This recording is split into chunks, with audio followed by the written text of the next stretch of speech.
Mm. All right. Looks like we're live now. So yeah. Hey guys, how's it going? Welcome to episode 131 of Let's Chat Live. So thank you for tuning in. I hope you're having an amazing weekend. As you can see, I've got company. I've got Lily sat with me right now, keeping me company. You all right, Lil? So yeah, we've got a cat who's eager to say hello already, haven't we, guys? Which is amazing. Let's see some voice are waiting for me, shall we? So it's Alexander and Shadow. Amazing. Let's go on. Oh god, Lily's in a mood, isn't she? Oh, she's gone. All right, let's go and say hello to him, shall we? Hey guys. Hello there. Hello there. Hello there, Luke. General Shadow, you are a bold one. And Alexander's here as well. Nice to see you too, Alexander. Nice to see you. Obviously, I wasn't able to join the stream with Peter Jessup last week, but I did watch the Peter whole Jessup. stream, Wait, and I loved it. hang on. Wait, hang on. Do you mean Richard Epker, Alexander? Richard Epker. Right, yes. Yeah, because we interviewed Peter last year. Well, I watched the whole stream, and it was fabulous. I really loved it. Yeah, we had a really amazing time talking to Richard. He was amazing. He certainly was. Yeah. Hey Joseph, and yeah, no problem, Ozzy. You can talk in there for as long as you want to. Yeah, of course, by all means, because you're very busy. So yeah. So Alexander, you of course weren't here last week because you were busy. Were you with something else? Weren't you? Well, I was in Tomsk. Yes. Yeah, exactly. Tomsk. Yeah, Shadow told me when the stream was on that you couldn't make it because you were in Tomsk. So yeah, totally understandable. I take it you're back home now, are you? I did arrive yesterday, yes, but it was a great short vacation while it lasted, certainly. Well, I'm glad you had a good time, yeah. So, and also, Alexander, people have been praising your voice of Long Haul in Transformers as well. Have they? What kind of people have been praising it? If you, I mean, share a comments because there's been people praising you on the episode and people on the last live streams as well. I'll check the comments. I mean, I only checked the comments when the episode was first dropped. So if there are any new comments, I'm certainly very anxious to see them. If there are any. Well, I'm sure people in the live chat will also compliment your voice as well. I mean, you do deserve a praise. Well, I'm glad you feel that way. What is the long haul? Yeah. Right. Yeah. Okay. Yeah, it's literally called The Long Haul. So it shouldn't be hard for you to find. Yes. Well, see, Joe. I see. What's the name? User KL. I think that's Bagdola, isn't it? Bugdolet, yeah, Bugdolet praised it. Well, that's great to hear. Yeah, there you go. He's a fan of my performances, and I'm very grateful to him for that. Yes. He's a great guy as well. And I take it, were you able to see yesterday's episode, Alexander, yesterday's? I did. It was fantastic. It was great. And how did you react to the tragedy that happened in it? It was very unexpected. Well, if you're familiar with a Dark Moon video game of Transformers, then you may have seen it coming. But if you didn't play the game, then yeah, I can imagine you were shocked, of course. Yeah. Because that game is a prequel to a movie, despite being called Dark Moon, and it's canon to a movie. So yeah, really interesting. Joseph in the comments just said he liked your performance. No, I'm glad. What can I say? So yeah, Shadow's on mute. Oh, he must be busy with something. Probably. I'm still here. I'm just eating. You're eating, very nice, Shadow. What are you eating this time? It's pork chops. Pork chops, very nice. And Shadow, what was your opinion on yesterday's episode? I'm just wondering what you thought of it. That was great. And how did you react to a tragedy? I was like, holy crap. Although, will you say that, of course, the last line of a character was a good thing to go out on? Yeah, I would say that.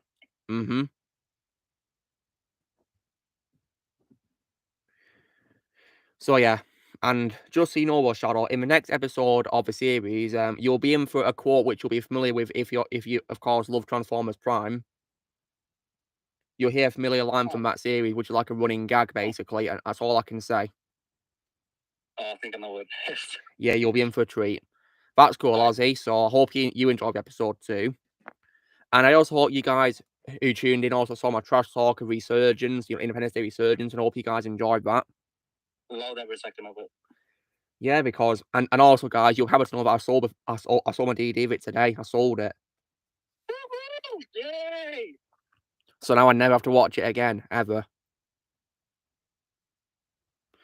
And when it comes to video games as well, guys, I finished the story mode of Yakuza 0 this week, and I thought it was a really good game, and it's a game that I really appreciate because it's made in Japan, and of course, Asian culture are known for really hating wokeness. So this game had zero woke in it, which I really appreciated. Wow. I think when it comes to the future of, video or games and all that, and movies and television, I think my faith is probably going to lie with Asian productions now because they hate woke.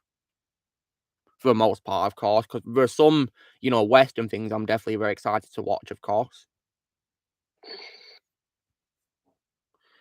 So, and another thing as well is after I played that, I then started my replay of Lego Marvel Super Heroes, the first game from 2013 on PS4.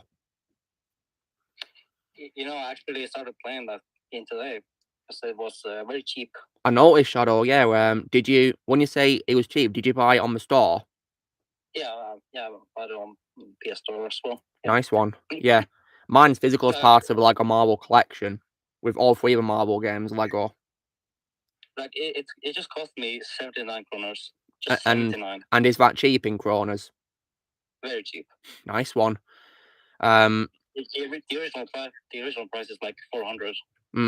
But I was talking about Yakuza 0, the first, chronological game of the Yakuza franchise. I said that, it's made in Japan, and I really appreciate it for avoiding wokeness because they hate woke. And so, yeah, and I gotta say, playing this game, it makes me really appreciate old games, guys. I think many old games are better than new games nowadays, to me, to be honest. Well, I think many old movies and games and everything are better. Of course, yeah. Yes. Old but gold, if you will. They may be old, but they're amazing. If I'm still here after the stream, which I doubt, because I think I'll probably go to sleep by then, because I'm still readjusting from like my Tomsk time and stuff like that. But if I am here after the stream, could you remind me to tell you something about the Oscars, Luke? The Oscars? Wait, do you mean what happened this year, Alexander? No.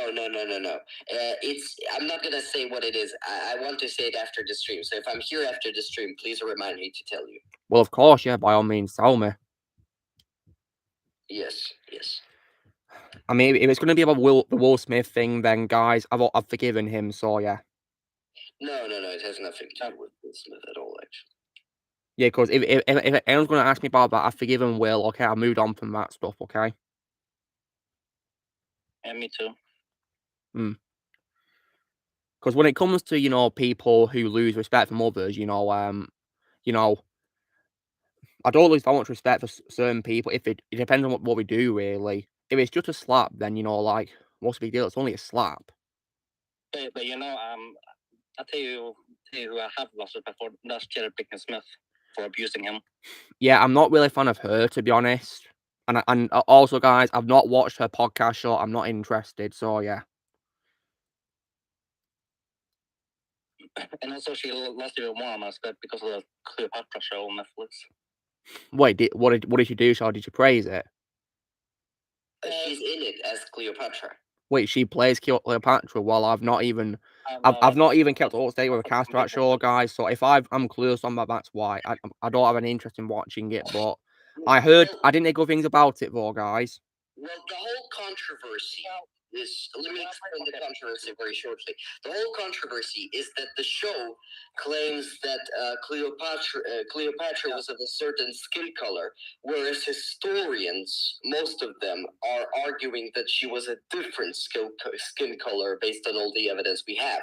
So many historians around the internet are really clashing with what the show is saying is the truth. Well, that's just really stupid. Yeah. But yeah, and when it comes to Jada, though, she lost the more respect when she called fans racist for just calling her out. Well, I think that's absolutely stupid. Really stupid. So yeah, screw all the way. Nowadays, I think her husband is more tolerable than her. So yeah, that's cool, Donny. You seen Sweeney Todd even Barber Fleet Street? Great movie. Yeah, and also Jada didn't even stand up for Will when after that was that thing. Yeah, I don't think she cared, did she?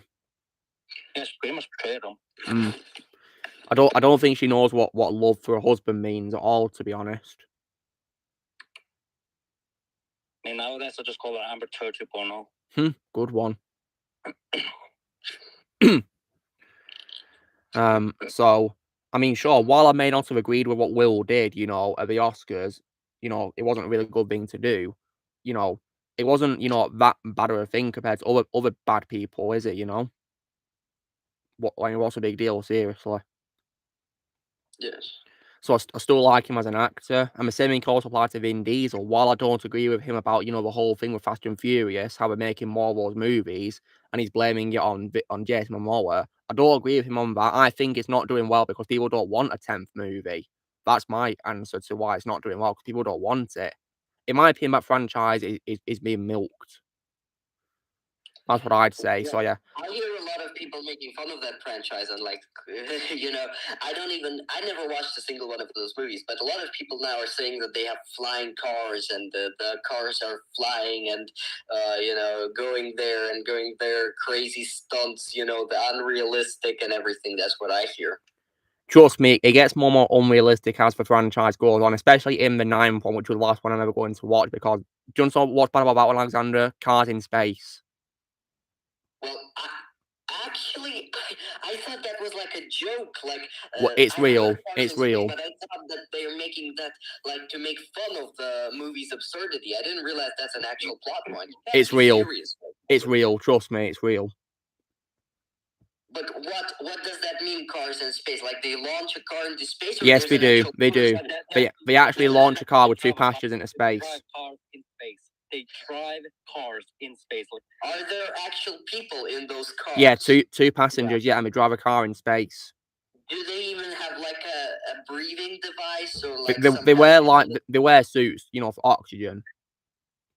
Well, I guess maybe that's more tolerable then, I suppose. Well, it is completely, you know, utterly stupid, really. I mean, I actually remember watching it and I actually laughed at it because it was just laughably stupid. Well, if they went to space already, then I don't know, because I thought they didn't go to space. But if they went to space, then I don't know what else can they do at this point? Isn't that like the bottom of the barrel? Where can they go next? Put it this way. Put it this way, guys. I would not be surprised if in these next films that they're going to be fighting aliens. I was actually hoping that would happen in the 10th movie. Imagine if it did. It's probably going to happen in the next one, for all I know. Yeah, and who would you fan cast as the alien, Luke? Good question. I mean, there's lots of great actors who could probably play aliens, right? I don't know, maybe Liam Neeson or something like that. Maybe. I suppose. Or maybe Samuel Jackson. That could actually be pretty funny about Samuel Jackson playing an alien. Imagine that.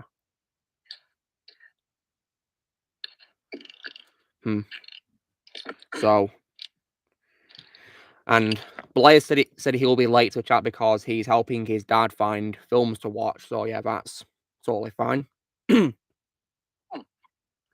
Speaking of films that I saw, of course, I rewatched Thor Ragnarok and I love it to this day. Yep, and it did not get a sequel. Well, as far as I'm concerned, it didn't. I like to pretend there isn't one. I myself personally am not the biggest fan of Thor Ragnarok. That's all right. That's fine, yeah. And I used to like it a little more. Now I like it a little less, and partially because I'm not the biggest fan of the director either. Actually, Taika Waititi. Well, put it this way, Alexander. I've not seen Jojo Rabbit. Yeah, I mean, that's my favorite movie of his. I mean, put it this way, guys. If I'm going to watch a film involving Nazis, it's probably going to be a film in which they get killed, because it'll be satisfying to see them all get killed. If you want a film involving them getting killed, I'd recommend Sisu. Because it's really satisfying, because it's what we deserve. despicable monsters. Well, they certainly were. Yeah, oh yeah. I'm happy about that. And of course, as well, another example of him getting killed as well, which I recommend, is of course Indiana Jones, Raiders of the Lost Ark, and the Last Crusade. And that was also great. Yep. Many things, of course, yeah. And as far as I'm also concerned as well, yeah, Thor Ragnarok to me is the last of Thor's standalone movies.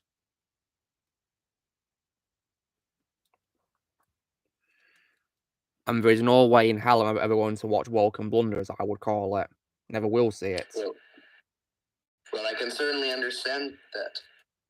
I've heard awful things about it. I've seen Critical Drinker's video where he called it hot garbage. I've seen Az's review for it, and yeah, and I also have Ozzy to confirm as well what he thinks of it. And I mean, he thinks it's worse than Batman and Robin, so yeah, that's definitely saying something. And the worst superhero movie I've ever seen. Like, holy crap! Like, wowcher. I mean, yeah, I think Eternals is worse than Flame and Robin.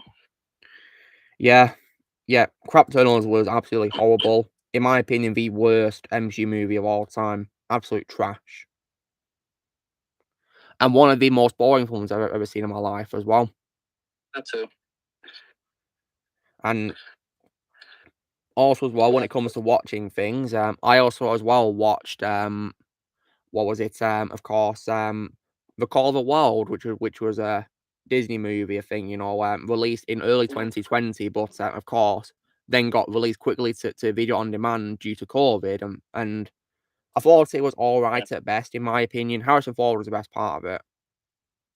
Yeah, but personally, I think the movie is painfully boring. It is boring, yeah, trust me. That's why I say it's all right. I don't think it's good, anything like that. I just think it's all right. And in my opinion, the CGI on the dog called Buck is a bit creepy, to be honest. Yeah. Well, I'm going to disappear for a bit, but I'll probably be back at some point. No worries, Alexander. Yeah, that's totally fine, yeah. At the moment. Yeah, but if anything important happens, you can always message me and I'll pop back in quickly. I'm not that far away. So, yeah, of course, yeah. I'll let you know. Thank you. Yeah.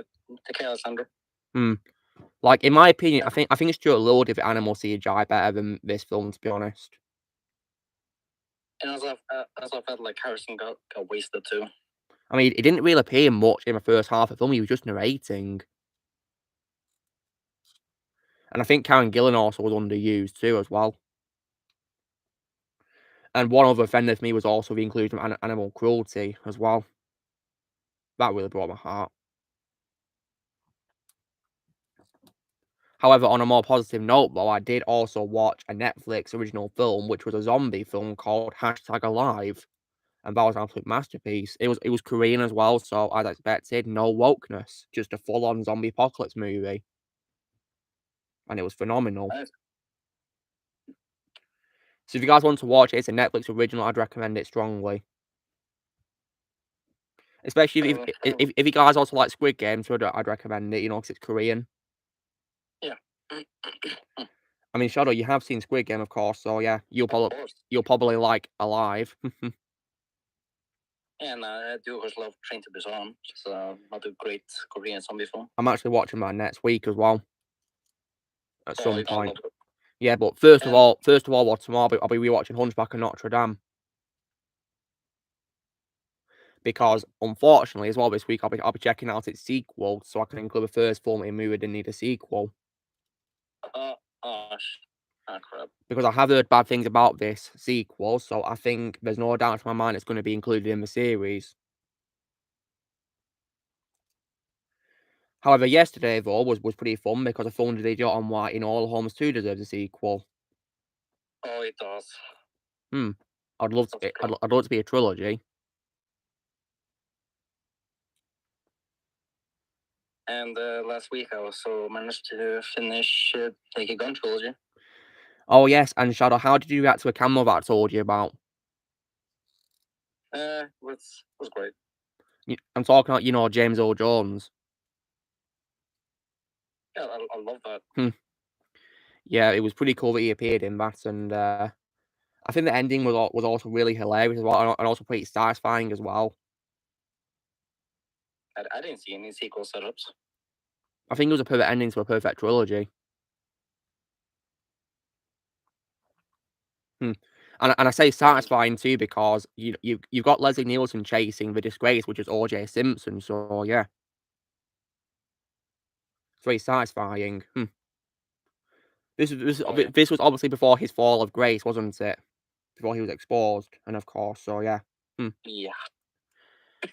And that's also why one of my least favorite Family Guy episodes is one that features O.J. Simpson for some reason. Yeah. That episode, that was in my opinion going a bit too far. It's not him voicing himself, but it's someone else voicing him. But it's just weird what's included in Family Guy. Yeah, they pretty much portrayed him as a victim. Yeah, it wasn't good. That's cool. You thought my video was amazing, DJ. I'm glad you thought so. Yeah, I'd love to see a sequel to Ready Player 1. Ready Player 2, I should call a sequel.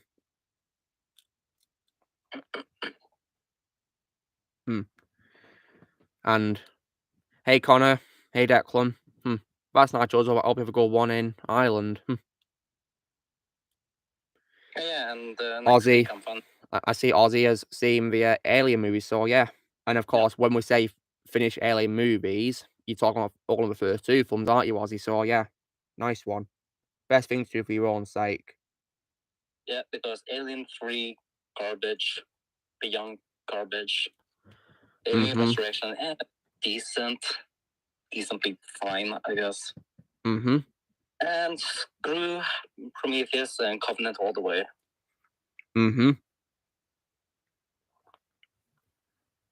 Sound of Freedom, yeah, of course, I do plan to watch. I've heard good things about it.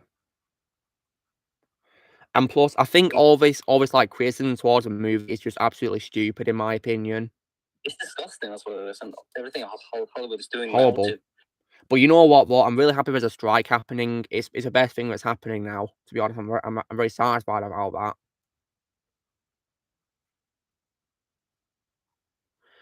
Because yeah, I don't want any of these actors anywhere near Hollywood nowadays because they're wasting my time for the most part. Hollywood brought this to themselves. It's their fault. See, I will definitely watch Sound of Freedom at some point, and it might be one of my favorite films of this year.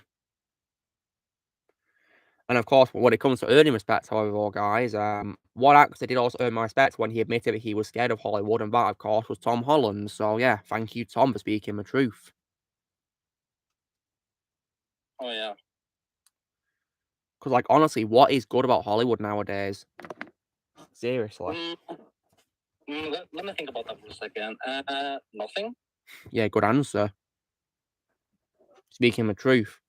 And also, guys, there's a bit of an update as well on when I can talk to Sean Chandler. Unfortunately, he can't come this week because Daniel told me that he can't make it. He's got something on. So that's totally fine. Hopefully he'll come next week, though. That's okay. That's all right. Obviously, of course, you know, things can happen which are beyond control, so that's absolutely fine. And Shadow, you know, when you played Lego Marvel 1, how did you get a trophy, you know, called Don't I Know You, whatever it's called? I think it's a court trophy, isn't it? Oh, I played. I just used co-op mode. I mean, how did you do that? Did you use another controller? I did, yeah. Nice one. And when you did that, Shadow, did you have to create another account to, you know, use that controller? No, I did not do that. Oh. That's cool. So what did you do? Did you, like, plug in your controller and it, like, you know, register as your account? Oh, I can just, yeah, all it was just, yeah,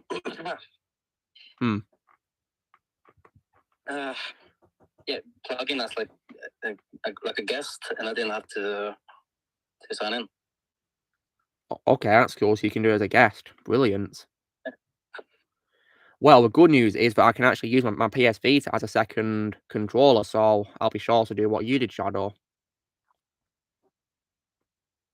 Because PS Vita has, like, remote play on it for PS3 and PS4, which is very handy.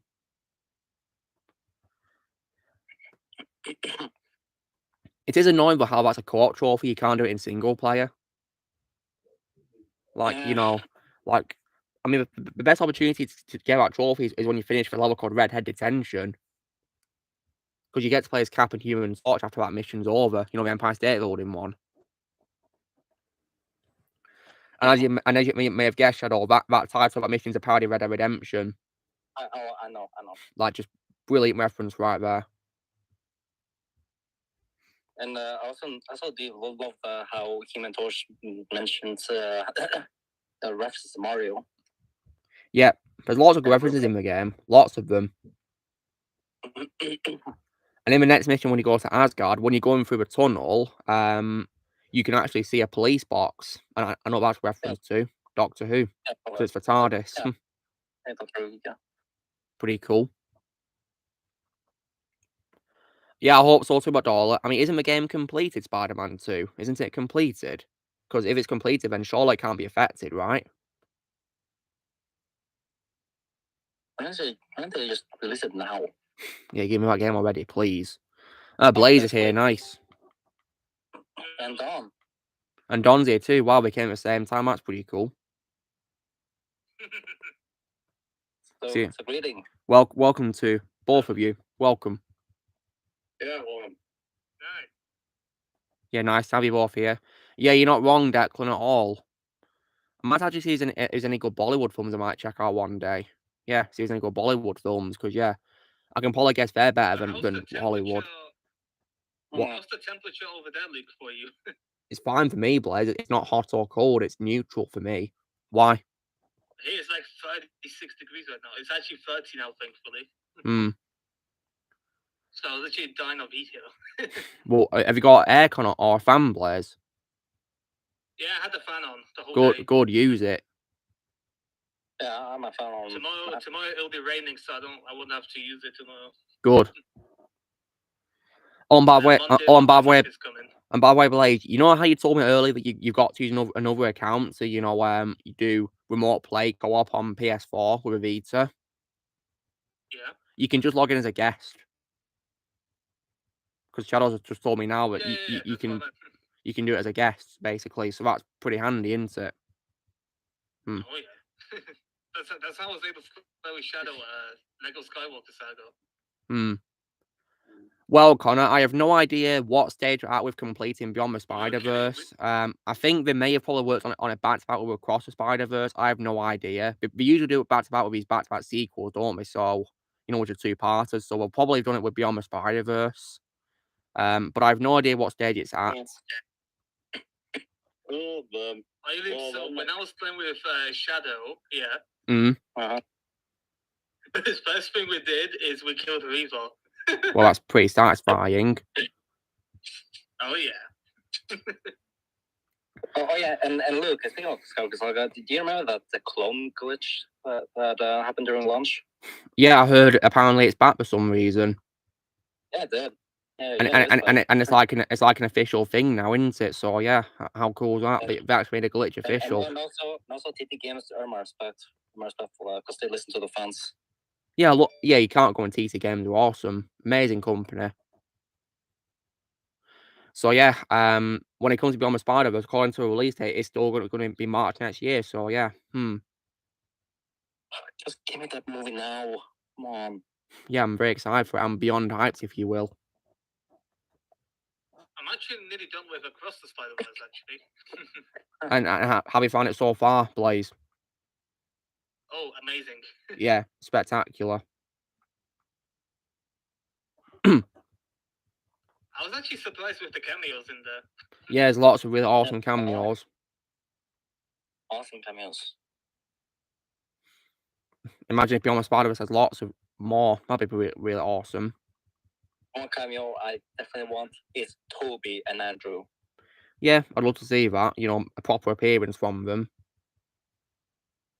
Yeah, a voice cameo at least would be enough. If that's the case, then that could be Andrew Garfield's first time doing voice acting, wouldn't it? For a movie. Oh yeah, I actually did see Andrew when I was watching it. Yeah, but unfortunately, Blaze, it's just stock footage from the first Amazing Spider-Man movie, isn't it? Yeah, unfortunately. Same with Toby, because he's also stock footage from his first movie with Uncle Ben's death. Yeah, I noticed as well. Yeah. I noticed it. But for some reason, guys, I read somewhere that apparently, when they showed, the death of Uncle Ben in Andrew's universe, they didn't use Martin Sheen's scene, but they used to see him from the Amazing Spider-Man 2 game for some reason. The hell? And I don't understand because I heard that game was trash. So why you bother using a scene from that game in the movie? It is. It's literally Wei Shen in New York. Yeah, it doesn't even look like Andrew in that game. That's why I think it's a terrible game. But I would rather play that over crap Avengers though when it comes to a Spider-Man game, though. Oh yes, I know. Thankfully, though, guys, they're gonna be stopping the support for that game, of course, this September, aren't they? So yeah, good riddance. Yes, doing real good riddance. Yeah, when I first saw Across the Spider-Verse and was seeing all the live-action world cameos, that not only had me shocked, but I was wondering, could they be teasing something possibly grand happening for the next one? I think they probably are. It could be a hint of things to come. Could be foreshadowing something. It's very exciting. But originally they were like, we can't really afford to do a live-action cameo in the first one. Then the second one literally have Miss Chen from the Venom movies, which is one of the world Spot travels to. Mm-hmm. That was so funny seeing Mrs. Chen in there. Oh yes. Yeah, she's a very funny character, and then we even have Donald Glover appearing as a live-action version of Prowler. It makes me wonder, guys, is that the same Aaron Davis from the MCU, or from the future where he becomes Prowler, or is it from another universe where he happens to be live-action? It looks like Donald Glover. Hey, that's what I think as well. I'm guessing it's from the MCU universe. I mean, I hope not, because because nowadays I no longer care for the MCU. But you know what, guys? I wouldn't be surprised if one of the characters in the film asks Prowler if he's going to sing "This Is America." Well, no. There is, however, one thing I don't want to see happen in Beyond the Spider-Verse. They better, judging by that cliffhanger, they better not go the Alien 3 on Jeff. They better not. I hope not. If they kill him off, it'll be completely and utterly pointless when you think about it. I mean, because when it comes to a whole sacrifice thing that every Spider-Man incarnation suffers from, which makes them be Spider-Man, like Uncle Ben, for example. Well, there is truth in what Miguel says about it, but the thing is, guys, is that in the first Spider-Verse movie, Miles does lose someone, which makes him, become Spider-Man, and that's his uncle. Yeah. So I don't see why, he's got to lose someone else when he's already lost someone that's made him be Spider-Man. That doesn't make sense at all. If they go that route, it's just going to be another divided John McFor results. That's most of us did love it. Some of it people were divided on it. Well, I think he found his peace, so I'm fine with the ending. Yeah, because when you still want more results like that. Because when you think about it, of course, like how would he be able to find peace if he was still alive? How would he? Some people were just upset that they thought it was going to be about him getting revenge on the High Table, but that wasn't the whole point of the franchise, though. The point of the franchise they can have that opinion if they want to. They can have that opinion if they want to. But yeah, I thought the film was amazing, though. Yeah, it's kind of the John Wick franchise is just about him finally having peace from his wife's passing. And I think he finally found it. Yeah. And Don, you'll also be happy to know, I don't know if you saw last week's stream or not, but I actually got John Wick 4 on Blu-ray. Nice. Yep, so that's my collection of the 4 main films complete until Ballerina comes out next year. And Ballerina is also my most anticipated live-action movie of next year.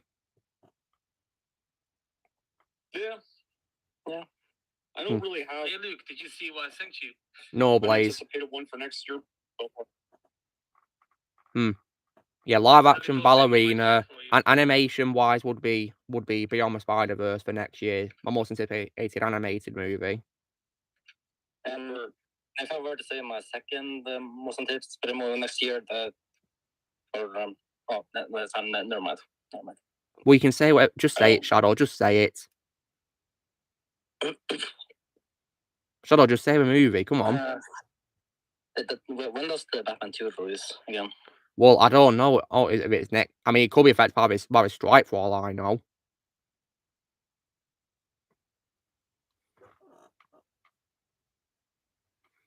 You know, so there's that. I don't know when it's going to come out. But there's another film I'm looking forward to next year, though, guys, and that, of course, is Megalopolis, which is going to be directed by Francis Ford Coppola. No. It's been a very long time since he directed something, so I'm definitely going to be looking forward to this movie of his. He's got a great cast in it, too. What else can I think of? Oh, yeah, right. Last night I saw Extraction 2, reviewed it, and yeah, it's definitely better than the first one. I'd say so too. It's one of my favorite films of this year. Yeah, so I decided to watch the films because since I decided not to watch Mission Impossible 7, I'm not interested in that either. I made a right choice. Yeah, I don't need to see everything choice. I don't need to see a 60-year-old Tom Cruise breaking his hip for 3 hours and then ending it on an Infinity War cliffhanger again after 3 whole hours for nothing. Yeah, I just don't care really about MI anymore. I think that they're also milking back too, because despite them, of course, saying that this 2 parts going to be the ending of Ethan Hunt, a send off to him, they're still going to make more films according to a director. Apparently, they're not done yet. So yeah. So what's even the point? There is no point. And another thing I'm also looking forward to next year is also Sonic 3 as well. Oh yeah. Well, I just hope, of course, I just hope production of that goes well with a strike, of course. Yeah, the strike's kind of why I don't really have number one anticipated film for next year. Just to be smart. I mean, Ballerina's completed, which is good. That film's completed, so I'm sure that'll hopefully get released safely. Yeah, and since the theaters won't be forced to close this time because the strike is different from a few years ago, which you don't need to mention, they could re-release the films that were released in 1994, 2004, some of the good stuff from 2014 and 1984, during those periods that the strike prolongs, or heck, even stream sports games for the people that don't want to waste over hundreds of dollars to watch it in the stadiums. You could do that. Yeah, good idea. My theaters used to stream sports games all the time. Yeah, I just hope that my theater will finally release films that are not Avatar. Yeah. Well, you guys are how it's know that these cash crop sequels are going to be affected by a strike. Yeah, most of the ones affected by a strike are just films I don't even want to see to begin with. Yeah, so that's why I honestly don't care about a strike really, because they're striking on films which I'm not even interested in watching. Yeah, ones that'll just ruin good endings of certain stuff. Yeah, like Deadpool, for instance. Yeah, when I see people talking about that, you know, set photos of Hugh Jackman in the Wolverine costume and all that with Deadpool, they're like praising it and all that, and I'm like thinking, I don't care, really don't care. And also, guys, I think the Wolverine costume looks like crap. Yeah, it's not good. Looks rubbish. What kind of costume is that? That's not even how the yellow suit looks in the comics. Look, I've got my figure here to prove it. Look, that's Wolverine. His yellow costume is sleeveless. And Deadpool's new look does not look better. I guess you could say this strike is karma, couldn't you? Yeah, it is karma. Check no night chat. Why, Blaze? Plus not. Something funny. I saw something that came up right now. Wait, they're actually making a 4th Mafia game? Seriously? No, the bottom one. She-Hulk writer slams Disney CEO. What? There's a guy working for him. Well, I just don't care. Yeah, me neither. This was literally showed up on my Twitter, so what the hell? Well, yeah, I don't care. There's a 4th Mafia game. There's a 4th Mafia game being made. That sounds like a good idea, I guess, maybe. Maybe give it, you know, like a new story, Blaze, in a new location. Yeah. I think the Mafia games players are probably the closest we can get to, you know, current and gen, you know, Godfather style games. Oh yeah, because Godfather were on PS3. That's why. Well, there's 2 games on PS3, yeah, for Godfather, isn't there? Based on the first 2 movies, yeah. But apparently the players, I read that they were made without Francis Ford Coppola's permission. You know that? Yeah, they're made by EA, I think, right? Yeah, they made it without his permission. You know, he's the director of films, and they made the games without his permission. So yeah, screw EA for that. They should have asked him for permission first. I really don't care about Deadpool 3, guys. Look, I'd rather not talk about the MCU. The MCU's dead to me, so please don't talk about the MCU in the comments. I'm sick of it. Okay. You know, okay, but on a more positive note, then next week you'll be happy about this, but next week I'll be starting to watch the Star Trek movies. Well, I hope you enjoy them. And another thing you're gonna be happy about is next week I'm also gonna be watching Air. Oh yeah, the new Ben Affleck movie. Well, I hope you enjoy that. It's a good movie. One of my favorites this year. Tonight I'll finally be rewatching at World's End. Well, I hope you have fun with that. Yeah. As far as I'm concerned, that's the end of Pirates of the Caribbean. Yeah, the first 3 are the only ones I own on DVD. Yeah, me too. I was a Blu-ray collection. Me, never gonna buy the others. The other 2, since I'm probably still gonna have to review them, I'm just gonna have to stream. Yeah, do that for your own sake. There's no point in buying them at all. Heck no, I'm not owning those travesties in my collection. Like, okay, technically, on Stranger Tides wasn't like really insufferably insulting. It was mostly just lame and not needed. Yeah, it was very lame. It's Deadman Tales that just really infuriates me. The 5th one is the one that does that. Yeah. 5 is trash. 5 is trash. I do think that On Stranger Tides is just fine. It's an okay film, but 5th one, oh god, damn it. I mean, there are things about 4 that I don't like. You know, I think Angelica's really annoying, for example, and I don't like the villains either. Yeah. The 5th only good quality is that at least Jack Sparrow's not a loser in the 4th one like they made him in 5. Oh yeah, thankfully. Yeah, at least he's the same character. Unfortunately, I do think that in the 5th one, they made him into Jake Skywalker sort of thing, really, because they ruined him in the 5th, maybe by making him a drunken idiot. Yeah, for those who think that Jack Sparrow's always been a drunk loser, did you not watch the first one? Probably not. They probably didn't see them. That's cool, Declan. Honestly, guys, this reminds me of Indiana Jones, to be honest. Because it's exactly the same. Yeah, Declan, Dead Man's Chest is my all-time favorite Pirates of the Caribbean movie. I absolutely adore that movie.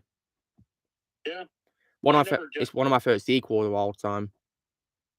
Yeah, I never understood the hate for 2 and 3, especially 3. Like, when I saw those 2 in theaters, the whole audience I was in the theater with both times loved them.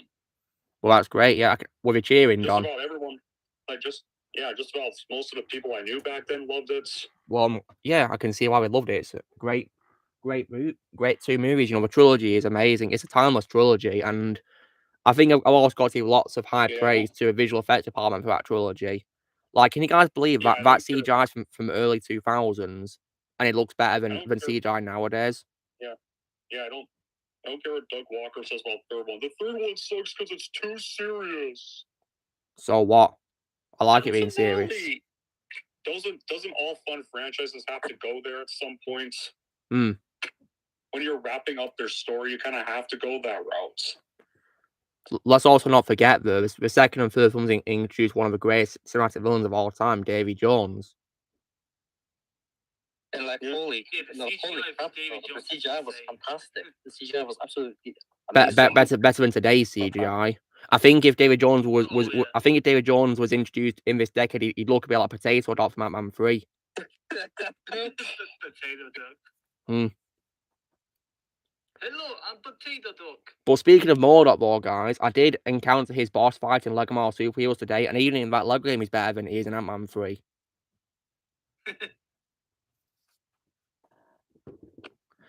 So guys, you're probably wondering what did I get, you know, this week? Well, today actually. So, well, this afternoon, guys, I actually unboxed my figure that I got last week of Spider-Man from Marvel Spider-Man 2 game, which I got last week. Nice one. Yeah, love this figure. Yeah, the chicken on my chat later. Yeah, I will in a bit, Blaze. Yeah. What is this? What is this? Hmm. Oh my god! And then, guys, I also got a figure for a DC character, and this ponders a question of course, what if the Batman was infected by the Joker? Imagine that. This is a figure of Batman, infected by the Joker. So yeah, imagine that, Joker Batman. Wait, let me see that. Like, can you believe that, guys? Oh wow. Like, Batman with Joker's smile is actually pretty scary, isn't it? Then, guys, I got a PS4 game and a Blu-ray of the film that came out this year. When it comes to the game that I got, this is part of my Lego marathon, guys, because I'm planning to get all the games so far to play in a Lego marathon. This is unfortunately one of my least favorite Lego games, but in my opinion, it has one great first level. In my opinion, the first level of this Lego game is the best, but after that, it goes downhill because it's based on one movie. I know what it is. It's Force Awakens. Yeah, but it's a deluxe edition, the gold cover one. Ah, nice. Not a bad cover. And I also got this, guys, because you can hear Harrison Ford as Han Solo in this, and of course, this was also sadly the final time Carrie Fisher played Leia in her lifetime before she died. Rest in peace. Yeah, those are some of my biggest good qualities with that game. I mean, I'm actually very surprised that Harrison Ford came back for this game because I thought he hated playing Han Solo. Yeah. Because the sad thing is, though, that's kind of the role that really made him famous. Yeah, it is quite sad. So yeah. Before Indiana Jones. So on the plus side, guys, I can get this for trophies and all that. So I can imagine it'll be an easy platinum because it's a Lego game. I suppose. I mean, Charlotte, didn't you platinum it? I think I did. I'm not sure. And based on your experience, is it easy? Yeah, I suppose, but to prepare for a lot of repetitiveness. Yeah, that's fine because I played on Xbox One, guys. So I'm familiar with the game because I played on Xbox One. And another thing I did also like part of was also as well how you can play as original trilogy and prequel trilogy characters in it as well, both in the base game and in DLC. And of course, the PS4 version also has an exclusive level 2 called Phantom Limb as well, which is of course about how C-3PO lost one of his arms and got a red arm. Yeah, it actually shocks me how even that level is better than the game. What I will say is that in my opinion, Lego Force Awakens is better than the movie in my opinion. And at least it also tried as well to also bridge the gap between the original trilogy and the movie too, by including those bonus levels as well, which you can unlock with gold bricks. So I think it's better than a movie for what it is worth. But onto a movie that I got though. This is a film that came out this year, guys, which I saw, and it's a film that didn't much get good reviews, but I actually really liked it. Is this Super Mario? No, I didn't find that, unfortunately. I looked for it. Couldn't find it on Blu-ray. Okay, I'm guessing D&D? No, I couldn't find Dungeons & Dragons either, unfortunately. Dungeons & Dragons got good reviews. Okay, okay, what else? And I thought it was good.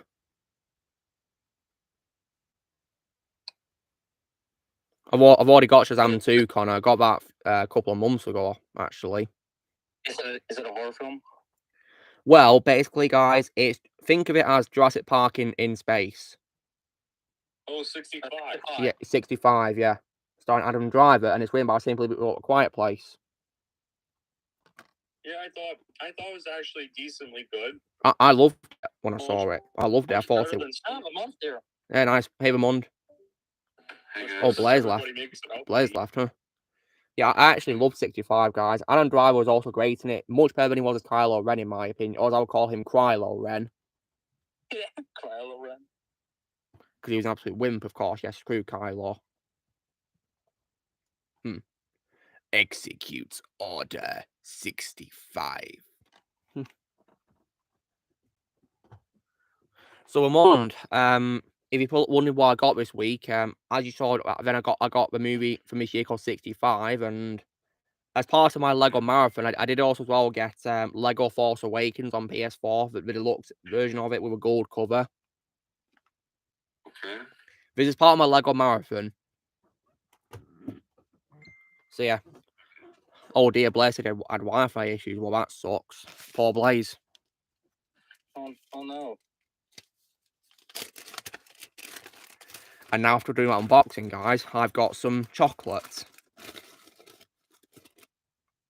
think I've earned it from that after doing all that talking, haven't I? You sure have. But if I saw a phone booth, I'd have said it on the stream. I've not seen it.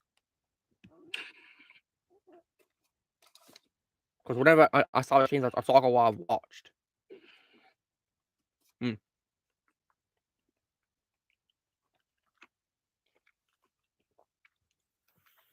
And also, guys, I will also be getting Lego Saga PS4. And you're probably wondering, will I be getting the version which has the DLC from the second, wave of its release, based on things I'm not even interested in, like Kenobi and Andor or whatever? Well, the answer to getting the DLC is no. I'm not going to get a second wave of DLC, just the first wave. Because, to be honest, I don't think it's worth it for the most part. The other one I might play is the Clone Wars one.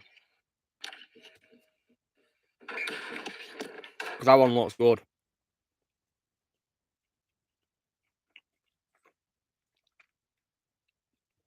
However, I think the DLC pack for the Rebels one is a letdown because some characters aren't even in it who should be there. Yeah, like I don't know. I don't know if Heroine's there or not. So it's disappointing how they got some characters not in it. Or they say it's not worth it. Oh dear.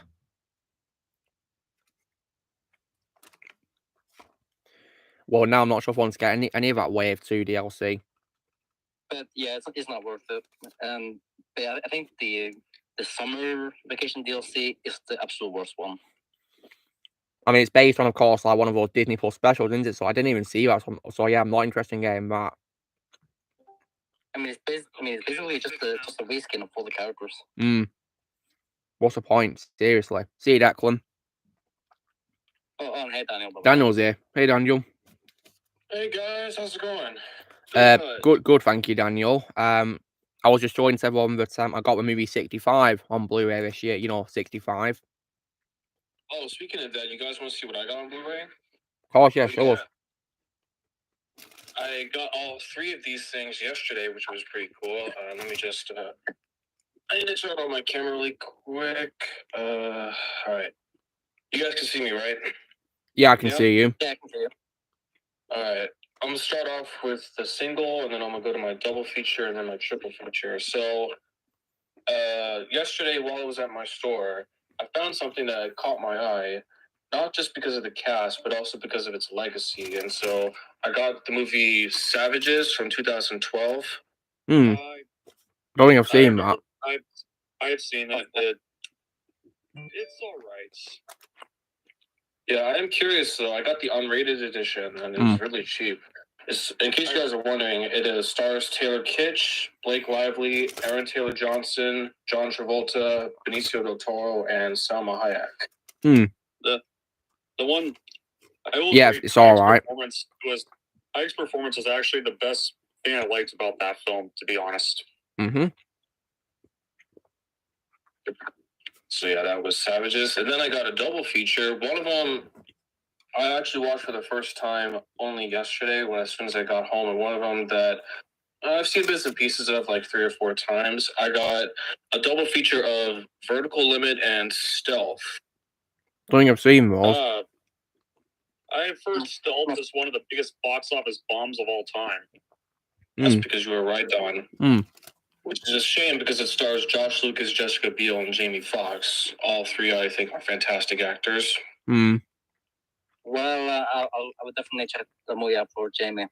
Vertical Limited.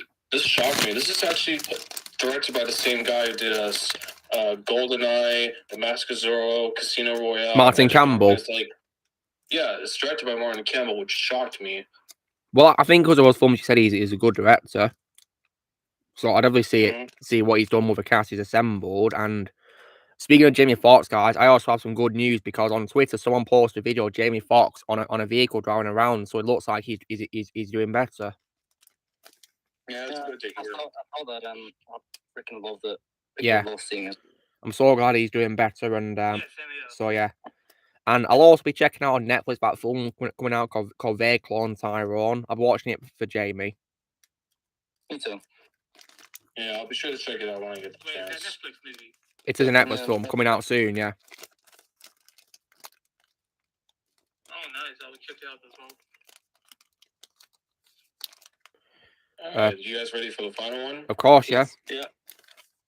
Alright, so this is a pretty cool one. As soon as I found out that this was part of a triple feature, and being that I absolutely love Brad Pitt and Morgan Freeman, I couldn't say no to this triple feature of murder mysteries. Oh, that's cool. So you've got 7, and what's that one underneath it, Daniel? So this one's called Copycat, released actually the same year as 7, and it stars Sigourney Weaver and Holly Hunter. Okay, I'll probably watch it for Sigourney because she's one of my favorite actresses of all time, and she's with Elastigirl, so I can't go on with that, can I? Yeah. I think the reason why people don't talk about Copycat as much as they probably should, because that movie came out the same year as 7, and I think probably because 7 is regarded as one of the greatest thrillers of all time. Copycat kind of got forgotten in the mix, but I just watched it for the first time yesterday as well, and I think it's really good. It's a little light on gore, which is a little bit disappointing to me, but I think the performances were all really nice. That's good. And as for the bottom one is called Taking Lives. I still have yet to watch it, but I bought it for Angelina Jolie and Ethan Hawke, and it's the extended cut. That's cool. So yeah, those are the 3 things that I picked up yesterday, which was nice. You going to Django Unchained, Connor? Awesome. That's my favourite Wild West movie of all time, and my favourite role of Jamie Foxx. Amazing movie. Freaking masterpiece. Keep in mind, it is really long, Connor, so you need plenty of free time to watch it, yeah? Alright. I might have to post a review for it one day, guys, you know. I guess from Wild West movie, because I love watching Wild West movies. And if you guys were to ask me, you know, when it comes to my favourites, you know, my favourite out of the Dollars trilogy, you know, what my favourite is Good, Bad and the Ugly. I don't really want to play a favourites with the other 2 because I love them equally, to be honest. Oh, that's fun. Yeah. You've played Lego Batman 3 and 1, Connor, but you've not played 2, but you saw the movie adaptation. I'd recommend Lego Batman 2, it's awesome. Yeah, it's better than a movie adaptation.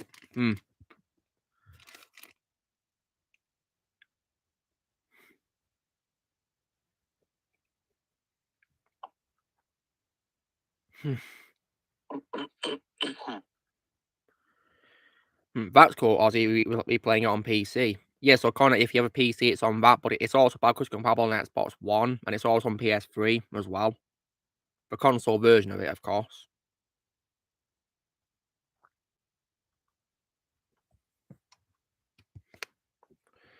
And speaking of Lego games, guys, I also started playing Lego Harry Potter Years 5 to 7 on PS Vita, and so far it's a pretty good, you know, portable game so far. It is different to a console version, though, as with many Lego games, I've noticed. But you know what I think is peculiar, guys? You know the first Lego Batman game and the first Lego Indiana Jones game? Yeah. On the you know, portable version, it's literally exactly the same as the console version, just on a small screen, literally exactly the same. So, what I don't understand is, why not just, you know, do that with, you know, the other games after it? Yeah. That's me. Like, why make it a totally different version of it when you could literally just port it over? Thankfully, though, Nintendo Switch did it, though, with their games, which is good. On Lego, because I play Lego DC Supervillains on it, and based on what I've seen of it clip-wise, it looks exactly the same as the console version, just, smaller resolution, of course.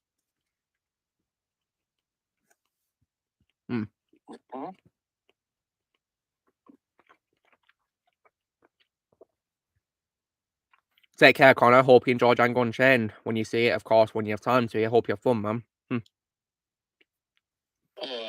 I guess I have a question for Dawn, if you don't mind. Well, go ahead, ask him whatever you want. Go for it. So, Dawn, since you weren't here last week, what did you think of the pictures I took with those celebrities from the Comic-Con I went to last week? No, don't think I remember who you met. All right, I'll post the pictures. Yeah, so I met Brie Larson, I met Haley Steinfeld, I met Asher Angel, and I met Alako Cox. So, how were they when you met them? All four of those guys were very nice to me, and I was just blushing the entire time. Well, that's nice. Well, that's nice. Well, that's nice to hear all four of them were at least nice to you.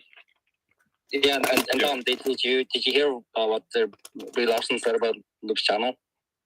What? Yeah, she actually praised Luke and wished him good luck. Wow. Huh. Yeah, This is coming from an actress we don't like. Yeah, and never thought I'd get a compliment from her of all people. It's actually surprising.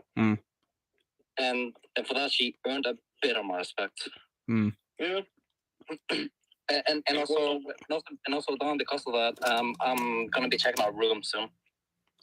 Nice. Hope you enjoy it, Shadow. Yeah, and since you also met Holly Steinfeld, how was she? Just like Brie Larson, she was very nice to me. That's nice to hear. They all were. Here's the thing that shocked me. Like, I'm 5'11". I was shocked to find out I was just a tad bit taller than Asher Angel, who was like one of my favorite Disney Channel guys. The dude's 5'10", and we were both wearing the same shoes. We were wearing Nike Air Jordans, as you can see in the No Mic chat. And so me just inching just an inch and a half above Asher Angel, that completely caught me off guard. And Daniel, speaking of Nike Jordans, next week I'm actually going to be watching Air. Oh, I hope you have a good time with it. Yeah.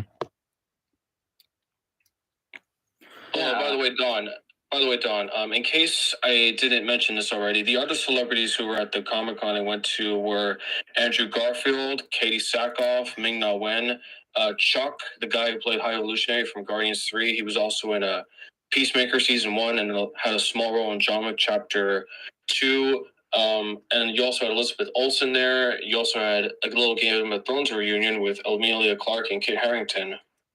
Nice.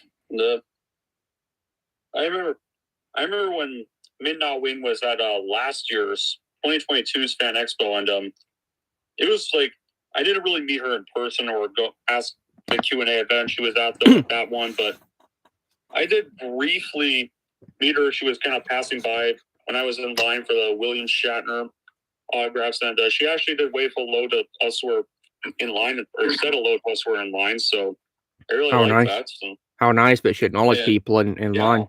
How nice of her. Yeah, Dawn, you want to know? Dawn, do you want to know the craziest part of my whole experience? What? I bumped into the voice actor who's voicing Leonardo in the upcoming Teenage Mutant Ninja Turtles movie in the bathroom. Wow. What an odd coincidence. Which is another coincidence considering I bought my tickets for Mutant Mayhem on Wednesday, August 2nd. So I'm really looking forward to that. Yeah. Well, all I can say is best of luck because I'm never going to see that. Yeah. I guess you're not a Ninja Turtles fan. No, I'm not watching it because I hate Seth Rogen, Daniel. That's a simple answer. Gotcha.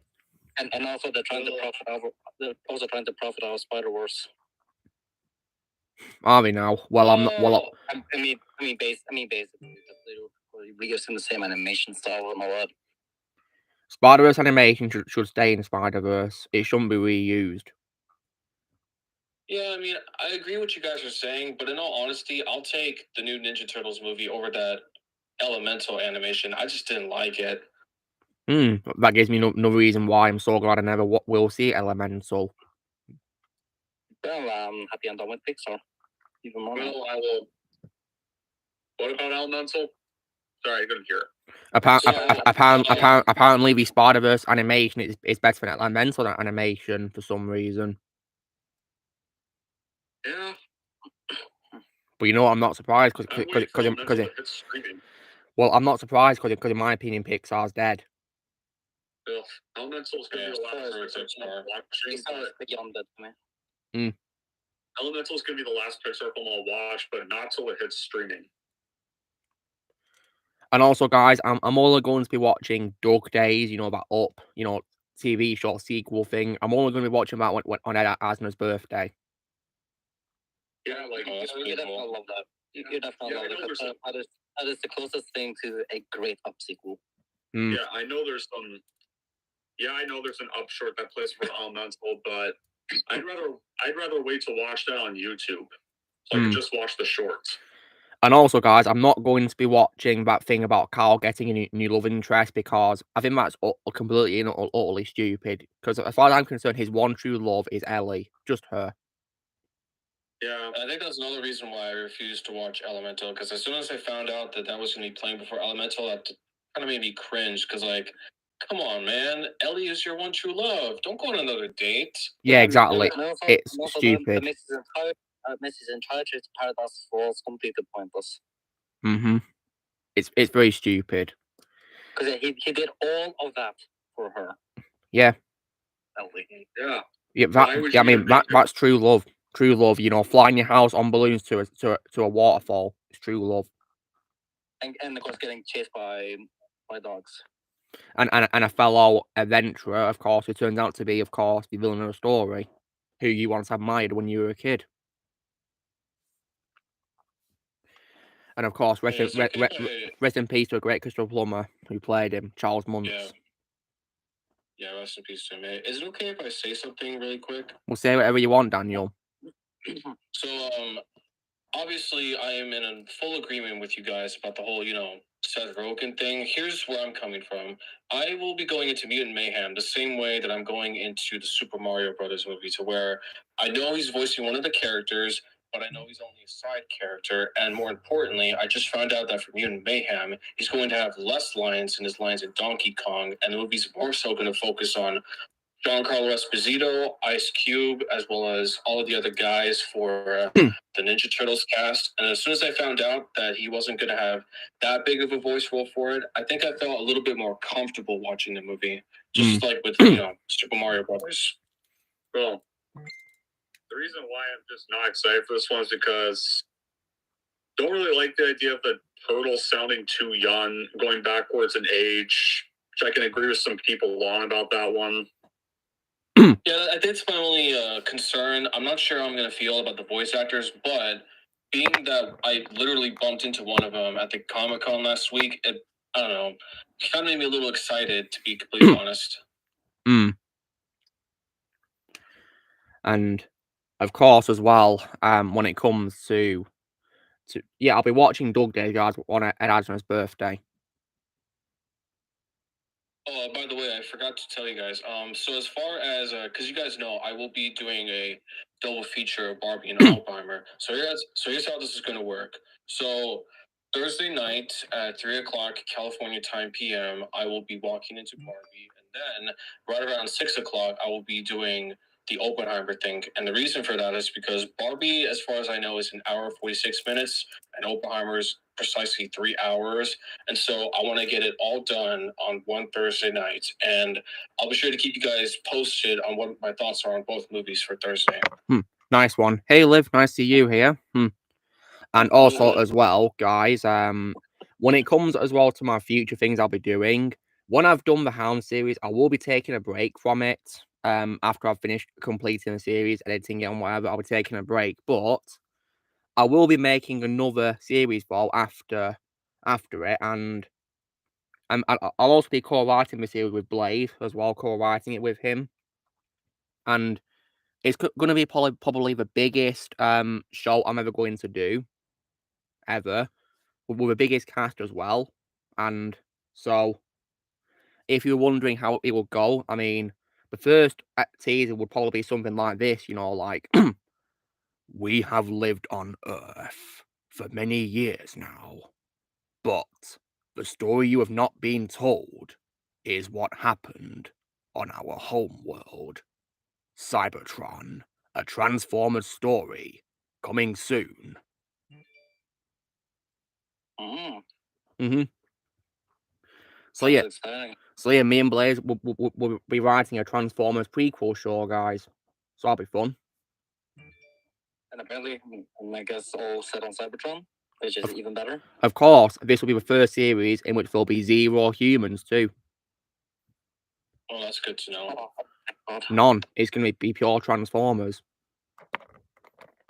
Yeah, that's basically what Transformers fans have wanted ever since. Mm-hmm. When this first started. Mm-hmm. Oh, Luke, I think you're the only person who knows about the Sean Chandler situation, right? I told everyone earlier, Daniel, that he can't make it today. All right. Thank you very much. But don't worry, he will be here next Saturday. Awesome. A question for though, are you going to make a thumbnail saying interview with Sean Chandler just like you did a few weeks ago? Yeah, sure. Of course, I'll get Patrick to make it. That's cool to know. Yeah, so that'll be definitely something you guys will want to miss it if you guys are fans of Sean Chandler. I do have one recommendation in case I haven't already mentioned it. Mm-hmm. Any questions that you would like to ask Sean Chandler? If you don't feel comfortable asking questions off the charts, I recommend writing it down on a piece of paper so that way you can, ask the question a little bit more fairly. Well, that's fine. I'm sure I'll come up with it on the spot. Yeah, I think I'm just gonna do that too. Just come and make it up as I go. What do I think of Tom McFarlane as a person? What kind of question is that? He's a legend. Can't go wrong with Tom McFarlane. He's awesome. He created Spawn and Venom, among others. He's a legend. And of course, he makes the action figures. I collect McFarlane Toys figures. I collect those figures he's founded.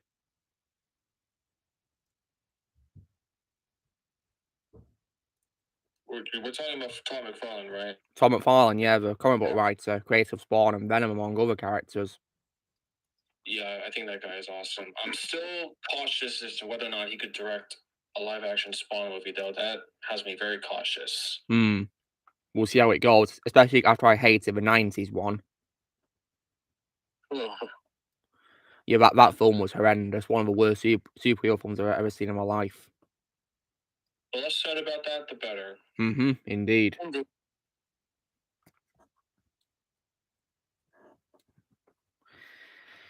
Yeah, it's best we don't talk about it, guys. If you guys have not seen it, then you're seeing yourself in lots of pain. It's trash.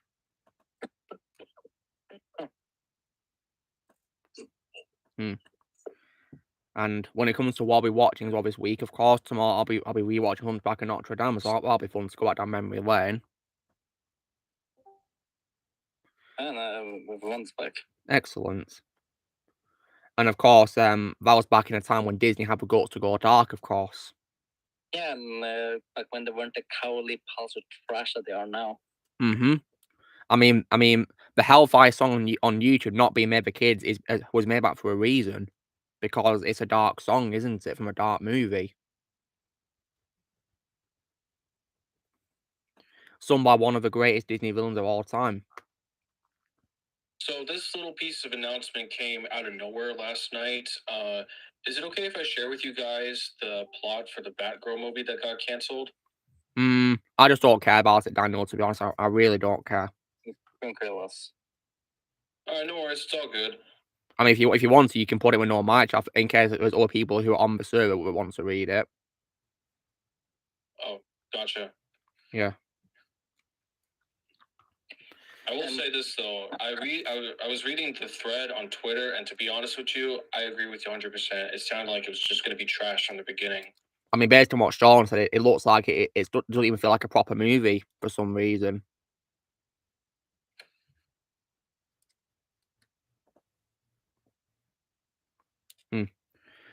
And I think it's also questionable how, of course, you know, you have J.K. Simmons in as Commissioner Gordon, but why do you have Michael Keaton as Batman and not Ben Affleck? I don't understand, to be honest.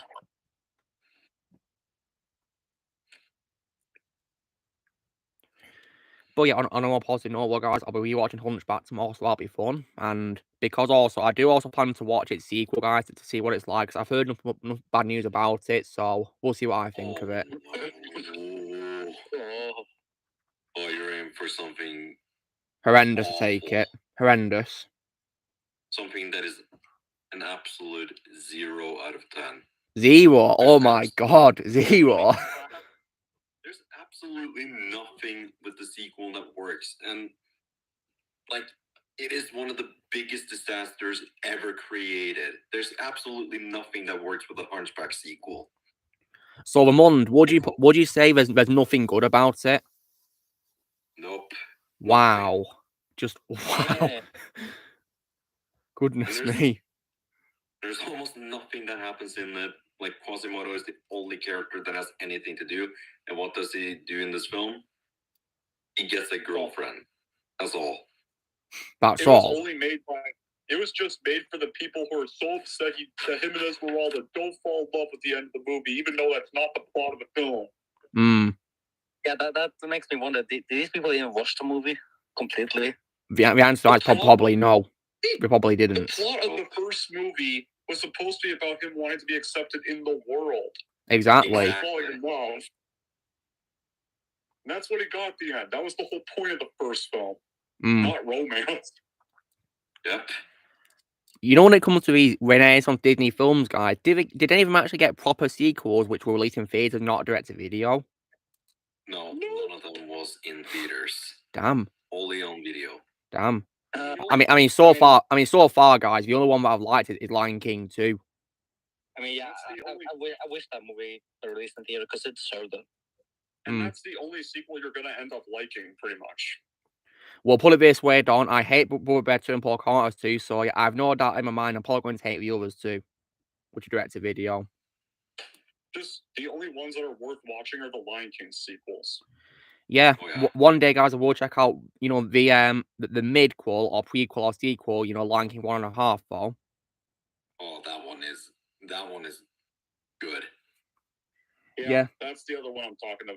I'll be sure to give it a watch. Hey, Don, can you look into No Mic Chat really quick? What is it? I think you might like it. Hey, so you want me to hang up the call and look at the No Mic Chat? Yeah, look in the No Mic Chat really quick. You don't need to hang up, though, Don. You can just look in No Mic Chat. I mean, it is something that you're gonna love. Just say it. I can't. Really don't know. Right. Oh wait, no, never mind. I'm in the mic. I'm in a little conversation thing here. It's No Mic Chat, Don. No Mic Chat. That's where it is. Just tell me what it is. It's a Terrifier 3 director showing off an upgraded camera for a third movie. Oh, nice. Yeah, I got it on my phone right here, Don, in case you want to see it. No, that's nice. Now that's perfect. So I guess Terrifier 3 is going to have a bigger budget than Terrifier 2, which is really exciting. Yeah, and the director's even thinking about hopefully trying to give it a wider release after how successful 2 was. I'll be sure to watch those 2 films this Halloween, actually, as well, guys, along with other horror franchises I've not checked out yet. Yeah, you know, Man, you are in for a treat. I will definitely check them out too on Halloween. Including, I managed to check out Trick or Treat. Or Trick or Treat. It's Trick or Treat. Trick or Treat, yeah. The one from 2007, right? Yes. Yeah, I've only seen it once, but I think it's really good, actually. Second best horror anthology behind Creepshow.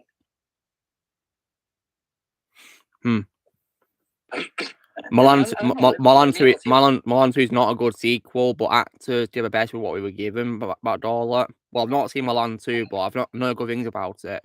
Oh my god, it is also 0 out of 10. It's another film that completely ruins a comic relief and makes him a completely unlikable jerk. Let me guess, is it Mushu? It is. Yeah. Mushu, and Oh, God. They make him the villain. He's basically the villain of the movie. What? And you know what's Actually, the villain of the movie. thankfully though, however, the thing is though, Eddie Murphy actually made the right choice not coming back. I think he dodged the bullet then based on what you guys have told me what he did to Mushu. So you guys have seen it. What's your score for out of 10? I mean, I just told you, it's 0 out of 10. 0. Zero. Wow. You as well, Dom. Wow, 0. And also, not only Mushu they ruined, but they also destroy Milan and Shang. Oh no! So basically, not even Milan herself could save a movie either. So now I know what to avoid. Well, I tell you what, Daniel. I'll watch it. So you don't have to then. All right, no worries. It's all good. Thanks. And they also waste the Emperor too. Oh God! Voiced once again by Pat Morita. What a waste of him. That's my favorite voice for all of his. Okay, so Blaze has finished Across the Spider-Verse, guys. He gives it 10 out of 10, but he prefers the first film more. God, he loved it. I loved it too. And also, guys, speaking of movies, those of you who didn't know, on Thursday evening, my brother saw Indiana Jones 5. And I am sure you guys are probably going to want to hear what he thought of it, aren't you? Yeah. So he saw it, and he said that he thought it was all right due to Harrison Ford giving a good performance and due to John Williams' soundtrack. Those are his good things about it, and he did also love Salah's appearance too, as well. But he was, however, a bit, concerned with the way he was handled in it, though, when it comes to him being a cab driver and whatever, and all that. He thought it was weird. But however, guys, he thought Helena was annoying, and he thought the character who is basically Discount Short Round was an idiot. He also as well thought that the CGI for young Harrison Ford was creepy and looked like a video game character. And he also didn't like how Marion was weighted like Luke Skywalker was in The Force Awakens' ending, and he thought villains weren't interesting. And that's all he told me. There is also one thing about one of the villains. One of the henchmen of the bad guy actually literally looks like Biff on steroids. Literally. As in Biff and Back to the Future? Yeah. Tannen? What? Wow. Biff Tannen. I think I know what you're I think I know what Don's talking about. He's the big bodybuilder guy with the short hair. I'm pretty sure I agree with Don. He kind of looks like Discount Biff Tannen. And I'm talking about the character, not the actor. Mm-hmm. The character just looks like Biff on steroids. So, guys, what do you guys think of what my brother thought of the film when he saw it? It pretty much matches up with my brother and my friend Joseph's thoughts on the film. Mm-hmm. I think he summarized the movie pretty well. Mm-hmm. And you know what I think is also bad about the film, guys, which I also found out from IMDb, and I also found about it from Wikipedia, right? You know how it's a tradition in the Indiana Jones franchise for a villain to die by getting what they want? They die by getting just what they want. Yeah. Uh-huh. Well, in this film, guys, the villain called Jürgen Voller, he doesn't die from getting what he wants, this dial thing. He just dies in a plane crash. And he thinks he's going to get what he wants, except he made the wrong miscalculations, and so therefore he dies horrible in a plane crash. Like, that's just so unsatisfying. What an absolute waste of Mads Mikkelsen right there. Yeah, and how it all ends for Indiana Jones? Well, he doesn't die, but I swear to God, Mangold must have wanted to kill him off in the original ending. I swear. Maybe he did. Instead- Maybe that's the thing that got reshot. Instead, basically, the unlikable Helena punches him in the face. Yeah, Yeah. I know what happens, Don, because I saw your review for it, and I'm not happy. Yeah. I mean, I read the leaks, and even that pissed me off. I don't think anybody would have wanted that. You know what? I would have much preferred if one of the ancient Greek soldiers knocked out Indiana Jones instead of her. Yeah. That would have made it less annoying. Yeah, but there's a funny nickname that Rambo Afterlife actually called the short round knockoff of. What did he call him? What did he call him? It's his it's the SH swear word round. I think you know what word I'm talking about, but that's what he calls him. Good one. Like, I should have also called him that in my review instead of the short round imposter. Mm-hmm. Because that's also a better name for that imposter. I think he's short round, but he's not. So taking the things into a more positive direction instead of whatever Diary of Disney was, I have some good news to share with you guys about one of the people I saw the movie with. You guys remember my friend Colin Hadley? Yes. Yeah, I think so. So I told you guys that the reason why he refuses to watch Ghostbusters is because he has a gigantic phobia of ghosts. Well, Yeah. I was actually able to convince him to watch one movie starring his favorite actor of all time, Michael J. Fox, that just so happens to be a ghost movie. Oh. What ghost film is this when Michael J. Fox is in? What did he say? It would have to be Peter Jackson's, and yes, the Peter Jackson. It would have to be Peter Jackson's The Frighteners, released in 1996. That's cool. I'll definitely be sure to give our watching support of Michael and, of course, Peter Jackson, because Peter Jackson has my respect. See you, Joseph. What did your friend think of it? So, this happened 2 nights ago, and I made sure we stayed up until 10 o'clock at night just so we could get the little creep factor going in. So, yeah, we watched it for Michael J. Fox, and don't worry, Colin has seen Lord of the Rings, and so he was very much aware of who Peter Jackson was. And so for him, he had to look away at certain parts of the movie because it got very scary, ghost-like, but he also appreciated the fact that it's a horror comedy, so there's a lot of comedy in there too. Well, I'll be sure to definitely give it a watch, absolutely. I might check it out on Halloween, actually. Same thing with Fright Night. Well, I actually watched that on Halloween too. There is lots of things I can definitely watch, when it comes to, horror stuff this upcoming Halloween. So, Shadow, all I will say is that you are in an absolute treat for the original Fright Night. Oh, by the way, speaking of vampires, Don, you know how you announced on your channel that you were going to accept only one request to do a horror movie? Yeah. Do you remember the request that I told you? No, I don't. Okay, so this is my official publicly announced one movie request because, you only get one. My official request for you, Don, would have to be From Dusk Till Dawn. Oh, yeah. Okay, now I remember. And I gave you my favorite horror movie was On The Shining.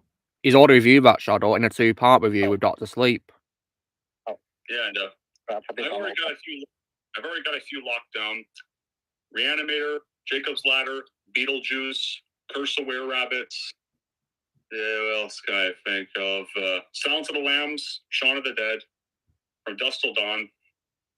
Creep show sequels. Already 8. It's already 9 locked down so far. Don, okay, so since you apparently already done The Shining, then I have another request for you. Okay, what's that?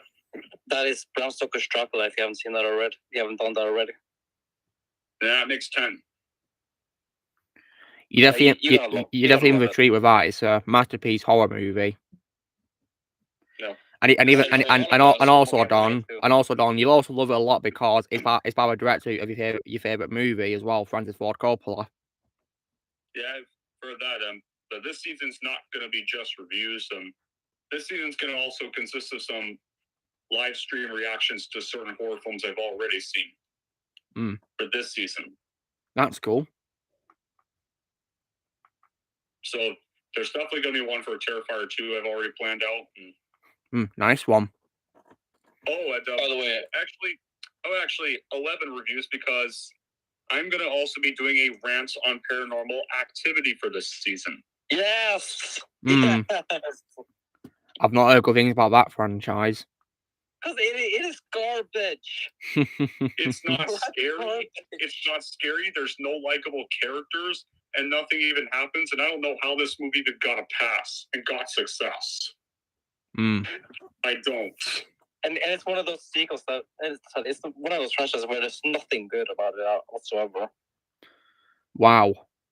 So, Shadow, would you say it's probably like the? Would you say it's like the worst horror franchise of all time? Shadow, It's one of them. Yes. And I mean, which ones? I mean, Shadow, what franchise in horror would you say there's nothing good about? Hmm. I have an answer for that. Oh, go on, then, Daniel. You know what? The only one I have in mind is Paranormal Activity. Okay, Daniel, you tell us. The Human Centipede trilogy. Oh, I've not seen that, but I've not heard good things about it. Thankfully, I've already ranted on that trilogy. Yeah, it's best we don't talk about the Human Centipede trilogy because, my God, I would not want that to happen to me anytime soon. Yeah, it's actually pretty traumatizing when I think about it. Oh my God. I've only seen the South Park parody. It was actually kind of both funny and messed up. Yeah, South Park in its old days was great, wasn't it? Yeah. And for this season, I'm also gonna do a review for Hereditary and a semi-rant for Midsommar. Semi-rant. Oh yeah, isn't that the film where all the male characters are insufferable, Don? Yeah. Okay, I'll be sure to check out your rant for that. And Don, I'm also excited to see you review Shaun of the Dead because that's my favorite comedy movie of all time, of course. Oh, by the way, going back to the Frighteners, I would say the Frighteners, just like Shaun of the Dead, balances its horror and its comedy perfectly. Awesome. So Daniel, since you got your friend to watch the Frighteners, will you one day get into watch Ghostbusters? I don't think so. I mean, it doesn't help that his dad practically doesn't like. Oh shit, I'm forgetting his name. Colin's dad has got a serious problem with Rick Moranis' type of comedy, and so he kind of passed that down onto Colin. And so when I told Colin that the movie had Rick Moranis in it, he was like, "Oh, listen, Daniel, I know you really like Bill Murray and Dan Aykroyd as well as Harold Ramis, and obviously those guys are really good guys. I'm not sure if I'm able to get into Rick Moranis. I just don't think I'll be able to go into that, but." I think there is a possibility I will get Colin to watch another Ghost movie, considering it has one of his favorite actors of all time. What is this? It would have to be the... Oh, shit, my internet just cut off for a second. Sorry.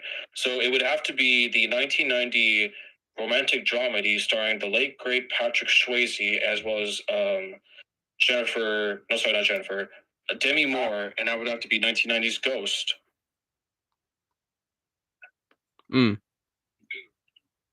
Yeah, rest in peace to Patrick Swayze, and I think another reason why I'm able to get Colin to watch that movie, because unlike many other Ghost movies, it's a romance story. Colin likes a really good romance, and so I think I'll be able to get him into the concept of Ghost, but as I said before, since Colin has a deep phobia of ghosts, I imagine that there's certain sequences that he might have to look away from because, well, you know how ghosts do. They like to possess people. Yeah, that's totally understandable.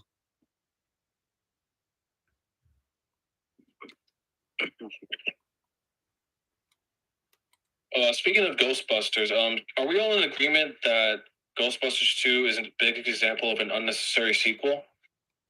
If we're talking about, is there a sequel that should be the true Ghostbusters 2, then yeah, in my opinion, Afterlife is the true Ghostbusters 2. Yeah. Thanks for reminding me, guys. And also Daniel, speaking of favorite actors of all time, did your favorite actor of all time, Philip Seymour Hoffman, ever have a voice role in anything? He was originally supposed to voice Manny in Ice Age, but that's as close as it gets. Oh wow. Yeah, So I have a bit of a trivia history for you guys. So I think we're all in mutual agreement that we practically hate John Leguizamo, but yeah, I can't I stand think him. for what it's worth, it's just his voice, and so his voice as Sid is okay at best. Originally, the voice actors for Manny and Diego were Ben Stiller and Philip Seymour Hoffman, and the movie was going to play a lot more serious and a lot more dramatic, but apparently a little bit of a studio interference wanted to make it more funnier, so they got Ray Romano and Dennis Leary. Now, I don't know about you guys, but I would have much preferred to see the more dramatic version of Ice Age, just so I could hear Philip Seymour Hoffman as Manny. I think that actually could have been great. It could have worked pretty well, actually. I'd have to see how it would go, though. But unfortunately, of course, it's not going to happen. And also, obviously, you got to recast John Leguizamo. Get him out of there. Yeah, get rid of him. Speaking of his character, originally, when they were doing original drafts for Ice Age, they had a huge problem with Sid. Apparently, in the original versions, he was so unlikable, so they had to change it and make better versions to make them less insufferable. So I'm glad they did that. In the deleted scenes, apparently he's really insufferable. I've not seen deleted scenes, so yeah. I don't plan on watching those deleted scenes because now that I know that, it makes me want to see it less. Yeah, apparently the two female slots he tries flirting with were going to be in one of the deleted scenes, and let's say Sid does something a little inappropriate to one of them. Well, that sounds horrendous. They had to rewrite it. Doesn't sound good. It doesn't sound appealing to make me want to watch it. I'll probably just stick to a trilogy. Holy smokes, I just found something. What is it? Hold on a second. I just found this. I have in case you guys can't see, I have a desk and it's got a couple of toys. I just found this old toy I got from 2015 from back in middle school. It would have to be my 2015 edition of a Blue Beetle figure. The real Blue Beetle. It looks better than the movie. Definitely looks better than the movie, in my opinion. I'm never going to see how that film's going to go over because I refuse to watch it. And I have much better things to watch, such as Teenage Mutant Ninja Turtles Mutant Mayhem, so I give the Blue Beetle movie the finger. Nice one. Me too. William Stryker as an X-Men villain, I think he's good. Obviously, one of my favourite X-Men villains of all time is Magneto. Yeah, nothing can top Magneto. Speaking of Magneto, I encountered him when I played Lego Marvel Superheroes earlier, voiced by the amazing Nolan North, who in my opinion does a pretty good impression of Ian McKellen in the game. Yeah, I definitely noticed that too when I played it earlier. When it comes to voicing Ian McKellen, though, guys, I think Dwight Schultz from one of those games based on the X-Men movies, I think it's called X-Men The Official Game, in my opinion, does a spot-on impression of Ian McKellen, in my opinion. Really? Yeah. If you want to see it, Shadow, then check out the voice comparisons for Magneto on YouTube.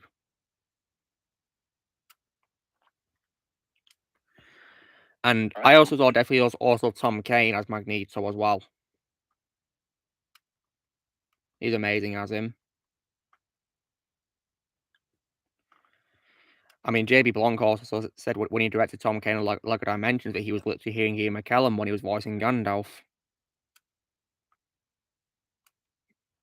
Which is pretty cool.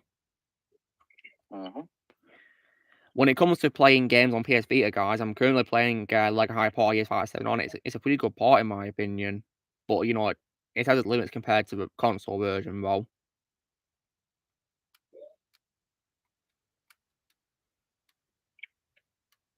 All right, guys, I have a bit of an update to share with you guys about Colin. I have just reserved a movie watch with him in a few days from now that happens to star another Michael J. Fox movie.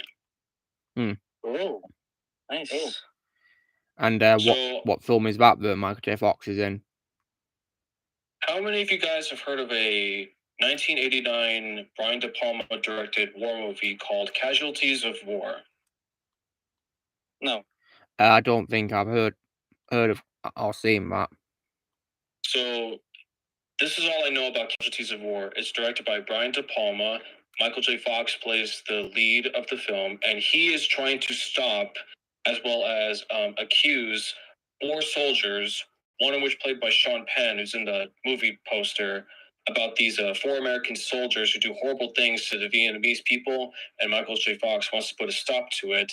And I will be watching this movie for the first time in just a couple of days. Well, I hope you enjoy it. Now, here's the thing that I'm not looking forward to. What is that? What is it? I'm not looking forward to John Leguizamo and John C. Reilly playing bad guys. Oh, God. Now, I can understand Sean Penn playing the bad guy because, in my opinion, Sean plays excellent bad guys. But A, John Leguizamo's in it, which already sucks, and B, apparently John C. Reilly plays the most despicable of all of the 4 guys that Michael J. Fox is going up against. So I'm not looking forward to that. How unfortunate. Yeah, but I mean, it's just an acting performance, and actually, behind the scenes, he was a really nice guy, obviously. So, it's Yeah, just of course. acting. Of course. It's a shame he's playing that sort of role, isn't it? I mean, those kind of roles just doesn't fit John C. Reilly, in my opinion. I'll just have to wait and see a couple of days from now and see whether or not I put him as the bad guy. Actually, speaking of Michael J. Fox, my brother's actually watching Mars Attacks right now in my living room. Oh, that's cool. I believe that was unfortunately his last on-screen live-action role before he, of course, limited his screen time due to Parkinson's. That's what IMDb said. Yeah, and if I recall correctly, The Frighteners was actually his second to last performance live action. Speaking of Michael J. Fox, one Michael J. Fox movie I've been meaning to watch for a long time, I just haven't been able to, would have to be 1995's The American President. And there's 3 reasons why. A, Michael J. Fox. B, Michael Douglas as the President of the United States. And C, it's directed by Rob Reiner and a script from the greatest screenwriter of all time, in my opinion, Aaron Sorkin. So yeah, one of these days I'll be sure to check out The American President for, Michael J. Fox, Michael Douglas, as well as, Rob Reiner and Aaron Sorkin. All 4 of those guys I think are just, fantastic people. Well, I hope you enjoy seeing that, yeah. I'll be sure to check out one day as well. Oh, by the way, speaking of Michael J. Fox, has anyone here ever heard about his TV show work from back in the day? I've heard of it, yeah, but I've not seen it. I heard of it. Go ahead, Shadow. I've heard of a few of them. So I'm currently on YouTube right now, and I just found this clip from a TV show he did back in the day with Dennis Leary. Which is pretty cool. So it's a TV show called Rescue Me. It's apparently about a bunch of firefighters in New York City. Dennis Leary's in the lead. Apparently Michael J. Fox guest rolled in it for a few episodes, which is pretty cool. That he got to meet Dennis Leary.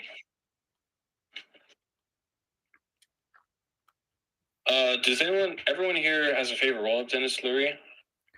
It's Diego. Diego from Ice Age, and live action wise, George Stacy. I think mine would have to be a double between, and I this is only for people who've actually seen the movie. I think my favorite I think my favorite Dennis Leary performance would have to be in Demolition Man.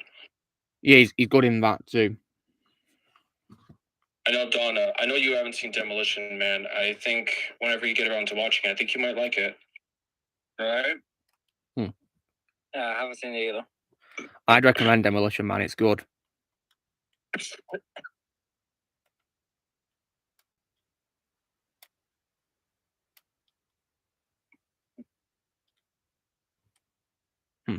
Yeah, you got Sylvester Stallone as a main character, so and Wesley Snipes playing a villain and all that, so you can't go wrong with that, can you? Yeah, and you also got Sandra Bullock as the female lead. Isn't Rob Schneider in that film as well?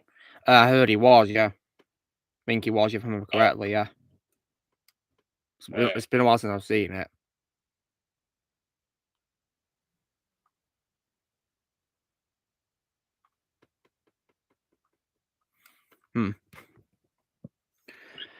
And when it comes to films I would doing that did not need a sequel, in my opinion, guys, tomorrow I'll be releasing a video on why, in my opinion, Mary Poppins did not need a sequel.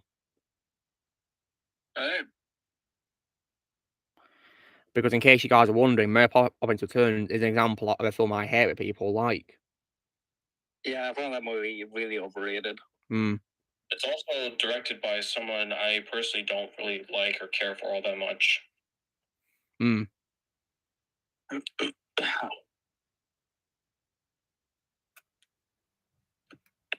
I definitely am looking forward to seeing Emily Blunt in Oppenheimer. She's going to be fantastic in that and way better than Mary Poppins. There can be only one Mary Poppins. Yeah, damn Julie Andrews. Absolutely. And so, and also, guys, if you guys wondering if I'm going to be platinum in the Lego Movies game on PS Vita, the answer is no, because there's a glitch trophy, unfortunately. It's one where you got to like destroy the lot of business statues. I did all the required ones, but no trophy pops up. That's all. That really sucks. Yeah, it does. It's very unfortunate.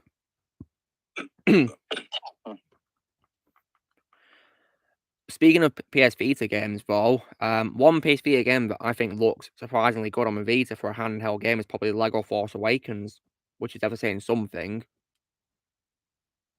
Yeah, that's saying a lot.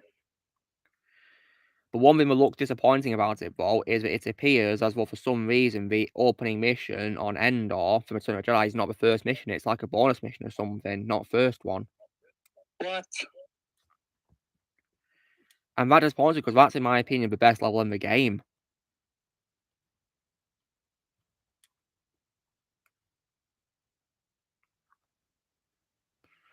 Yeah, how unfortunate.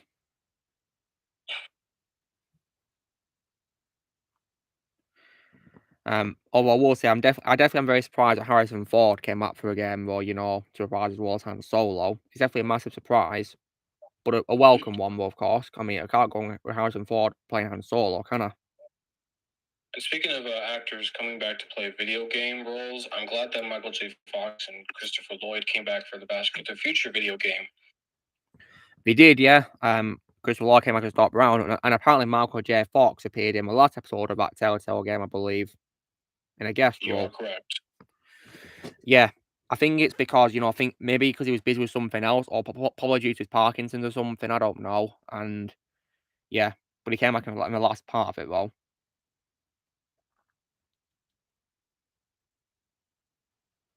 Whoever they got to do Marty McFly did a really good impression of Michael J. Fox as Yeah, Marty McFly. He's called AJ Locasio. Alright, I have mad respect for AJ now. Yeah, and if you guys wondering who he is, he's also the voice of Han Solo in Lego Skywalker Saga as well.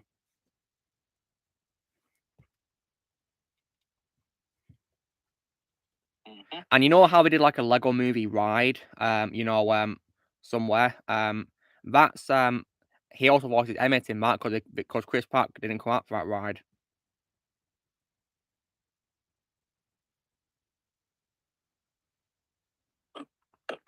So yeah, he's a good impressionist, AJ Locasio. Yeah.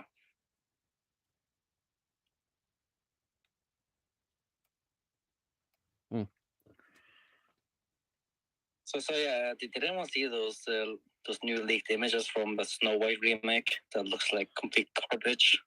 I really don't care about it. I really don't. God, good. Come on. Like, they're absolute cringe, and it just proves where Disney is now. Mm-hmm.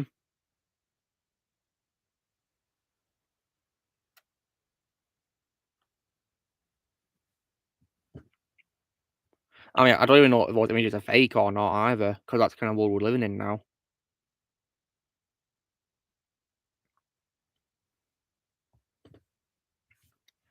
You know, can you believe in this world now, guys? We don't know what's true or not. Yeah. Yeah. Whenever they announce things, I'm thinking, is this real or fake? I really don't know.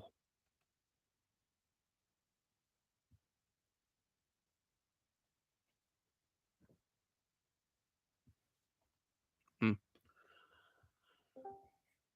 Alexander's back. Nice. Welcome back, Alexander. Yes, I'm back for just a bit, and then I'm popping out again, probably permanently, or maybe not. Oh, that's fine. If you didn't hear earlier, Alexander, I was talking about how I'll be making a Transformers prequel audio series. That is great. That is absolutely great. Yeah, I'll be taking a break after I finish the Hound series, though. Well, that's perfectly understandable. I mean, you've done a lot of episodes for the Hound series. Yeah, and there's more to come as well. Yeah. A And lot of more. course, you featured a lot of very wonderful, talented guests, such as Sharon, myself, and Blaze. So I'm very happy about that as well. You had a lot of great people you collaborated with. I think we're all very happy about that, and all very grateful to you, Luke. Yeah, well, I definitely had a lot of fun working with all of you on it. Well, thank you very much. I mean, I had a lot of fun too. My favorite character to record, though, was probably the Russian guard, to be honest, interestingly enough. Well, I knew you'd be the right choice for that role. Thank you.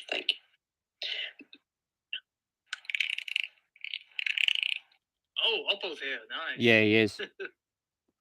And Blaze, you've just seen Across the Spider-Verse, haven't you? So what do you think of it, Blaze? Tell us. Oh, it was amazing. Yeah, it was. Spectacular. I can't wait for Beyond the Spider-Verse now. Yeah, I'm very excited for it. I know that Anomaly Inc. really hated the movie, apparently. Hated it? Wow. Yeah, he really did not enjoy it. He said he found a lot of plot holes with it. Apparently. Really? Wow. Yeah, even Nice Watch hated it. Wow. Yeah, you started watching Nice Watch. What do you think about them, Shadow? I think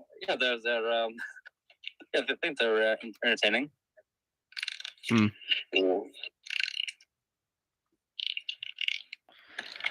When it comes to reviews, guys, the only ones I tend to watch nowadays are people like, Az and Critical Drinker and Gary from Nerdrotic, to be honest.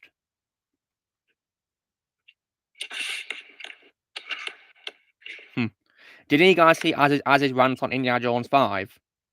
Not yet. No, I haven't. Oh, and Alexander, did you hear that I told everyone that Peter saw Indiana Jones 5, my brother? 1 second. 1 second. 1 second. What did you say? Could you repeat, please? I said that my brother saw Indiana Jones 5 on Thursday. Oh, really? Well, what were his thoughts? He said he thought it was all right, but he had issues with it, which is the same ones a lot of people have been saying, such as that, Helena, the goddaughter, is really annoying, and also the character who's basically a parody of Short Round is also an idiot as well. And he said that he thought the CGI for young Harrison Ford was creepy as well. Oh, wow.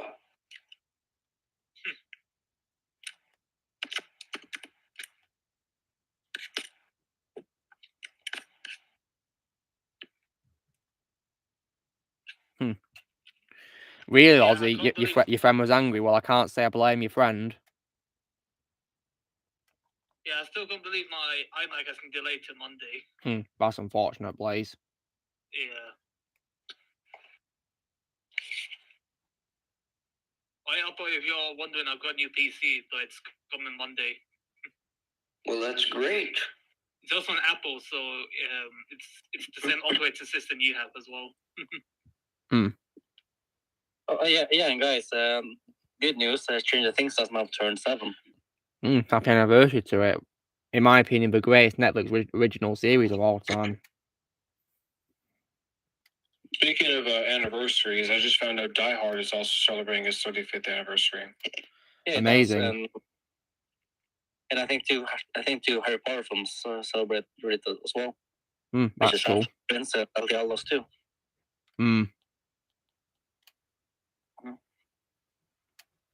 And tomorrow will be the 30th anniversary to Hocus Pocus regional. That's cool. Well, I thought that was a pretty good movie. Not only is that probably one of my favorite Disney movies of all time, I can comfortably say it's one of the few live-action Disney movies that isn't woke, thankfully. Yeah, thank God for that. nowadays I appreciate that film and others, more than ever when we ignore wokeness.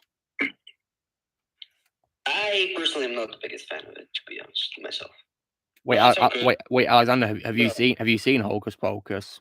Yes, I have. Yes. Alexander, question for you. What is thy question? Would you like Hocus Pocus more if they went with the original choice of Leonardo DiCaprio as the main character? It would not really change anything for me, to be honest. All right, no worries. It's all good. I mean, I don't think you've seen much of Leonardo DiCaprio, have you, Alexander? Well, no, I'd say I have, because I have, by this point, I watched Catch Me If You Can. Did you? That's Oh, cool. wow. I did, yes. I watched the Titanic. Oh God, not also, Titanic. That film sucked. I hate Titanic. I've watched The Great Gatsby, and I have watched, obviously, as you know, Django Unchained. So that's That's what I was movies thinking that of. I recall. Sweet. Alexander, I have a question for you about Catch Me If You Can. What is your question? Did you roll your eyes at the actress who we all lost respect for, a little cameo in Catch Me If You Can? I don't remember. I'm not exactly sure who Can you tell us, Andrew, who this actress was? It's Elizabeth Banks. Oh, right, Elizabeth Banks. Right. Yes. Well, I didn't even recognize her, to be honest, because she was quite different from in this movie, like compared to how she was in the Spider-Man film or whatever. So, I wasn't really aware it was her until after I saw that movie. So I wouldn't say I rolled my eyes necessarily, but I wasn't the biggest fan of that character either. Thank you very much. Yeah, aside from Elizabeth Banks, I think Catch Me If You Can is just a flat-out Steven Spielberg masterpiece. Well, to be honest, to me, one of the best parts of it is John Williams' score. I really love the score. Oh, yeah, absolutely. I mean, John Williams, in my opinion, is the greatest composer of all time. Yeah, you can't go wrong with him, like, at all. I mean, I think John Williams is one of the reasons why I don't give any of the sequel trashology films, 0 out of 10, to be honest, because his music is good in them. Those movies much more bearable, I think. Yeah, he did.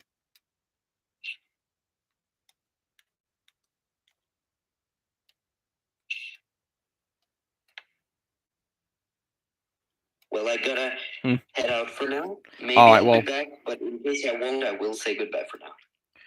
All right, take care, Alexander. In case we won't see you again. Thank you so Thanks much. for being here. Bye, everyone. Hope I don't return. Thank you. Bye-bye. And I think John Williams is another reason why I refuse to give Indiana Jones 5 a 0 out of 10, because I just don't want to badmouth him. Yeah, there's no reason why John Williams should get badmouthed. He's a legend.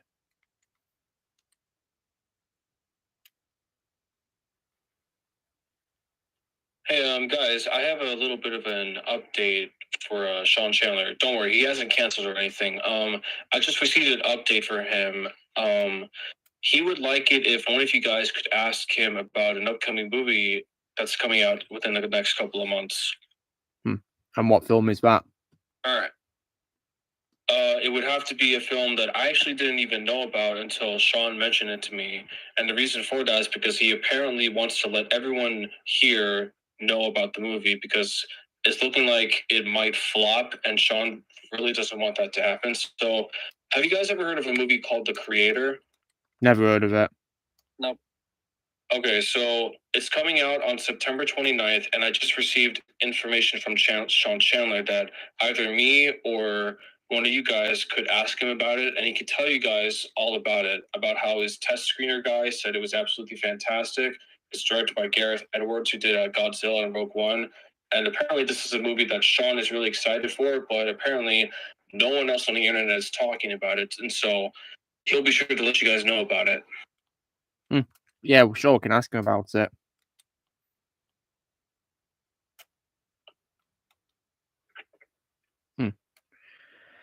And when it comes to other films coming out this year, one of them I'm definitely also looking forward to is that Netflix film starring Tom Hardy called Havoc. I'm definitely keen on checking that out when that releases. Is it a Netflix original? Yeah, it is. That's what it says. Yeah. All right. I probably have a lot more concerns than you because anytime a Netflix original releases, very much they can be really hit or miss. Well, I mean, take a look at Extraction 2, Daniel. Yeah, but that's just one out of hundreds of other Netflix originals that come out, movies and televisions for that matter, and more times than not, they're pretty crap. But like you said, yeah, Extraction is a shining star, and so hopefully Havoc with Tom Hardy can also be a shining star. And there's others I've seen too, which I thought were great, like in all the Holmes movies.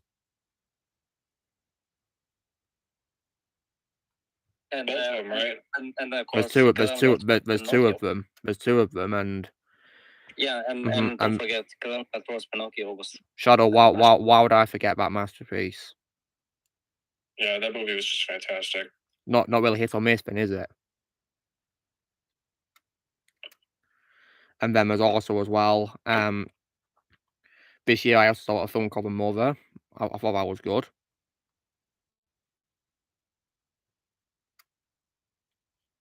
I didn't see it. Well, I would recommend it. I have not seen it either, but I'm gonna see. I'm gonna see if I can. I'd recommend it. I thought it was good.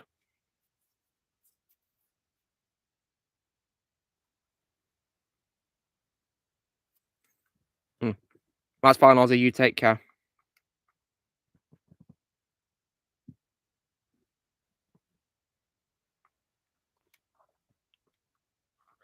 And there was also another thing on Netflix I'd also love. How about The Irishman? Yeah, great film. One of my favourite films by Scorsese of all time.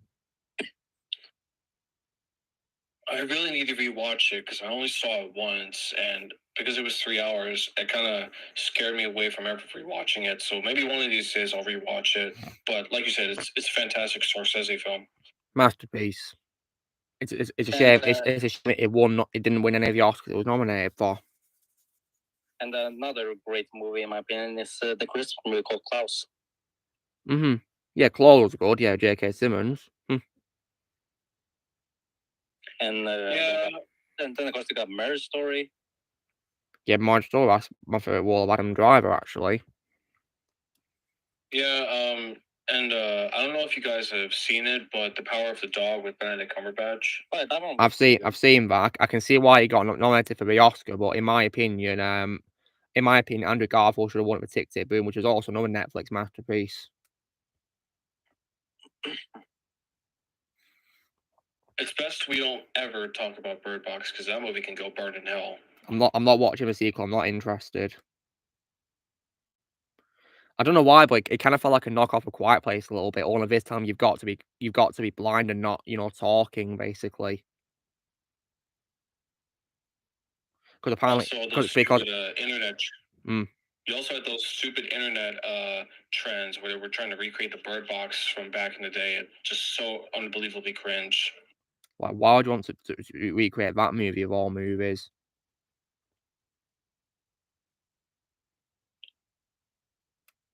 Also, you don't have, Sandra Bullock returning, so why bother with this unnecessary sequel?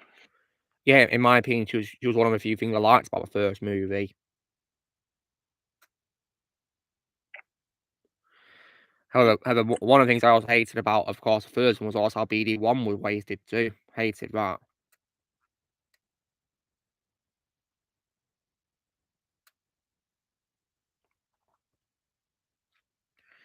And speaking of upcoming Netflix movies, what I'm also looking forward to is also Zack Snyder's new film, Rebel Moon. Oh, yes. Can't wait for that. I just hope it doesn't belong into the category of swing and a miss from Zack Snyder, because I've seen Sucker Punch. I know what happens when Zack Snyder misses. I just hope this one will be good. Well, I didn't hear good things about Sucker Punch, unfortunately. It's really, unless you want to watch it for Zack Snyder's benefit, I think that movie's just a big pile of trash. Oh dear. Yeah, I've only watched that movie for like. Maybe one day, but not right now. So yeah, I'm just hoping it will be just as good as, Man of Steel, Watchmen, Dawn of the Dead, and nowhere near as awful as Sucker Punch. I'll see what I think if I ever watch it one day. everyone here did like Army of the Dead, right? I thought it was Yeah, I thought it was all right, Daniel, but I hated the prequel to it, God, that one was Yes. so beyond boring. and it didn't really, it was bad in my opinion. But I thought Army of the Dead by Zack Snyder was okay. But it's not a masterpiece, though, right? No, We of can course agree on not. that. I mean, in my opinion, his best zombie film is his Dawn of the Dead remake. In my opinion, Yeah. Let me see. Is there anything else from Zack Snyder that I'm missing? We've already talked about BVS and Zack Snyder's Justice League. So yeah, I think the only ones that just aren't great are, you know, Sucker Punch as well as Army of the Dead. I well, just hope, you know. one that I also love by him is also Watchmen as well, Yeah, I already mentioned Watchmen. and also as 300. That to me is his masterpiece. It is a masterpiece. My favorite war, Gerard Butler as well, and of course the film debut of Michael Fassbender. Oh yeah, and you also got Legends of the Guardians as well. That's pretty good. Yeah, great film. In my opinion, a film that deserves a sequel. And I've already talked about why. Of course, in nowadays, I'm a little bit worried about it. If Because, they do if they do a sequel, then I hope it gets a Netflix release, you know, because it seems that Zack Snyder's doing well on Netflix, isn't he? Yeah. Oh yeah, and also speaking of like great Netflix films, that is of course the German remake of All Quiet on the Western Front, which I thought was a freaking masterpiece. Wait, a German what? Shut up! I don't think I've seen this. A German remake of All Quiet on the Western Front. I've not seen that. Oh, you're talking about that war movie that came on Netflix? Yes. Yeah, so when Sean was ranking the best picture nominees for 2023, he watched All Quiet on the Western Front for that. I've only seen the first 30 minutes and the last 45 minutes. I didn't want to watch the middle because of how depressing it got. Oh wow! Yeah, it got dark fast. Did it? Wow! And also, guys, we look. have an unexpected guest, Susie. Oh, that's a cute cat right there. Oh. And also one thing about All Quiet on the Western Front is that it has very, very long death scenes. Very long death scenes. Wow. Yeah, you can. Yeah, you can literally. It's basically you literally watch people die, like where like struggling to breathe. Wow. And all that. It's basically kind of like the opening scene of Saving Private Ryan, where we see people get demolished. That's pretty much how intense All Quiet on the Western Front gets, Luke. Wow, okay, well, I'll be sure to give it a watch, see what I think of it. I mean, shut up, I'm going to guess based on you saying it's a masterpiece, but is it a 10 out of 10 masterpiece? Yes. Well, I'll be sure to give it a watch, see what I think of it. I'm sure I'll probably love it too. But watch it in the German version and not the English dub. Whenever it's in a different language, I'll watch it in the original language. Because I heard from the drinkers video that he thought the English version sucked. Well, put it this way, Shadow, I didn't like the English dub of Squid Game. That's why I switched to the Korean language, and that was much better. All right, well, I gotta go now, guys. But all right, well, take care, Don. Thanks for being here. Yeah. Yeah, Don. All right. I can't wait for Dawn to review all those upcoming horror movies this October. That will be a lot of fun. Yeah, Exciting times, isn't it? I'm looking forward to what he's going to think of Bram Stoker's Dracula. Well, I'm sure he'll have nice things to say about it, considering it's by the director of his favorite movie. I'm also, because I know he's reviewing Reanimator, that's a movie I've seen the Blu-ray for so many times. I just never picked it up because I didn't know what it was.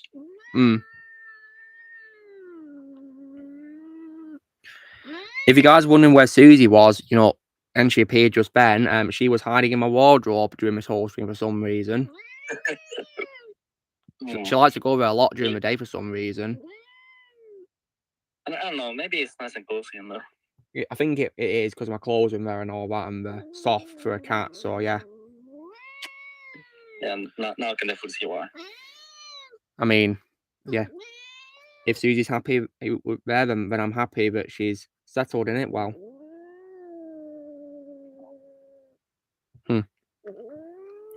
Now, I don't know what you guys think, but I think Susie might be hungry, so I've actually got some biscuits on my windowsill for her, so I'm going to give them to her.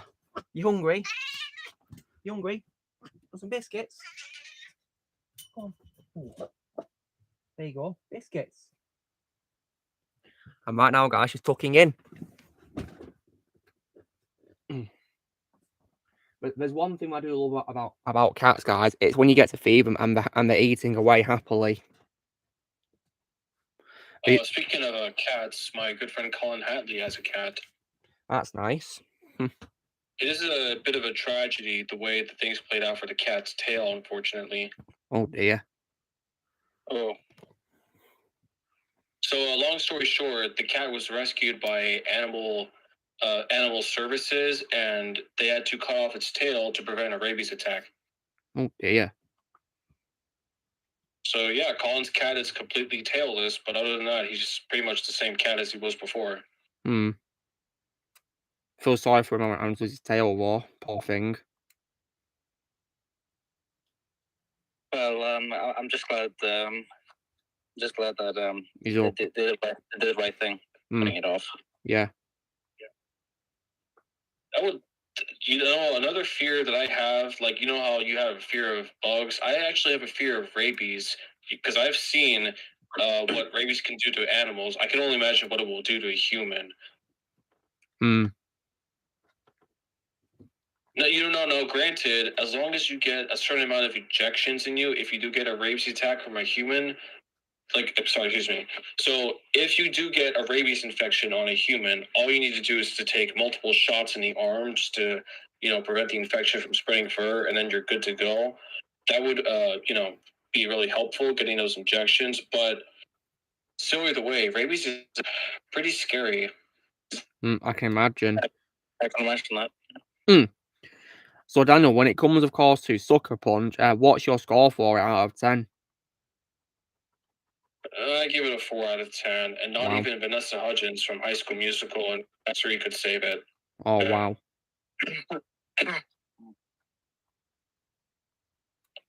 Oh, wait, is Oscar Isaac in it? Oh, no, Oscar Isaac's also in it. Crap. Oh, dear. If it was a bad film, then I feel sorry for him. But Daniel, can you confirm to us, is he at least better in this than he was in the sequel Trashology, or is he worse? Well, he plays the leader of this mental institution for all of these females, and he's very harsh to them. So, from an acting perspective, better than the sequel Trashology, but his character was very unlikable. Oh, dear. So would you say that you prefer him as Poe over this? Probably not. I think I would prefer his role in Sucker Punch, but that's not really saying much considering I don't think Sucker Punch is a good movie. By the way, Luke, I have unfortunate news. I just found out by reading the Wikipedia page that Warner Brothers owns the rights because it was the film that distributed. Warner Brothers owns the rights to The Legends of the Guardian, The Owls of Ga'Hoole. So if they were to do a sequel, I don't think Netflix can buy the rights from Warner Brothers. Well, that sucks. But I don't want Warner Brothers ever near that movie at all. Oh, I do think it's questionable how, they probably won't allow the rights because some films by Warner Bros. Have been on Netflix, of course, because right now, the Harry Potter films are on Netflix for some reason. Speaking of the Harry Potter ones, the Harry Potter movies are also on Peacock here in the United States. Well, thankfully, I don't need to worry about whatever service we're on because I have on Blu-ray anyway. Yeah, I got them on Blu-ray too. Actually, no, I got 5 of them on DVD and I got the other 3 on Blu-ray. Nice. I need to get them on Blu-ray soon.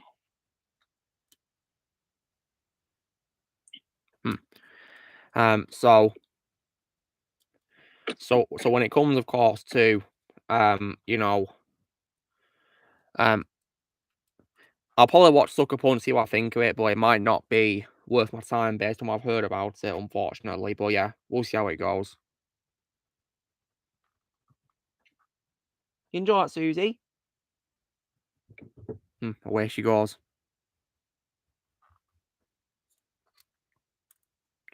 Hopefully this film, Rebel Moon, will be a lot better than Sucker Punch, though. I hope so. We haven't seen a trailer for it yet, so, fingers crossed. I've only seen pictures of it, you know, being posted on whatever on Twitter, and people are saying it's the new Star Wars apparently, but as far as I'm concerned, the new Star Wars is June. I'm also confused why Zack Snyder decided to do 2 cuts in the movie. One is more family friendly, one is like hard R. Why not just do the hard R one on its Yeah, own? like why do 2? This reminds me of the Batman versus Superman situation where WB forced him to make it more PG-13 with the theatrical cut. Like, why make 2 renditions of your own movie, Zach, even without studio interference? It's very strange. I will say though, I'm looking forward to Ray Fisher finally making his movie comeback after, you know, what went down behind the scenes drama with, you know, his Cyborg. He's another actor to feel sorry for as well. Isn't Charlie Hunnam also part of the cast? Yes, he is. Alright, I'm looking forward to seeing him in that one as well. And it seems that the main character is played by Sophia Boutella. Oh yeah, the less we speak about 2017 The Mummy and focus more on Star Trek Beyond is for the best. Yes, and I did also like her as Gazelle in the first Kingdom movie as well. I thought she was good as that character. Oh yes, that one too. So yeah, but in my opinion, though, her role in that mummy awful mess was probably her worst role to me. It was absolutely dreadful. Oh, she was also in that same year, Daniel. She was also in Atomic Blonde as well. Right, I almost forgot about that. She was also good in that one too. Yeah, Atomic Blonde is a very underrated action movie in my opinion, and a film that does deserve a sequel.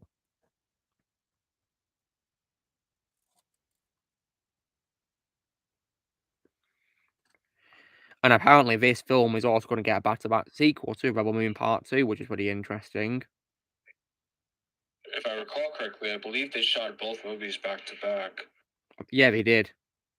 And this first one's going to be released this Christmas on December 22nd. Speaking of being back to back, I wonder if they will do the Across the Spider-Verse situation where it ends on a cliffhanger and it just leaves you wanting more. Maybe it will, but you know, I think it's getting a bit tiresome to be honest. When we do this whole cliffhanger thing, really, like it's kind of getting old now. Yeah, can they just make a complete movie? You know, completely original.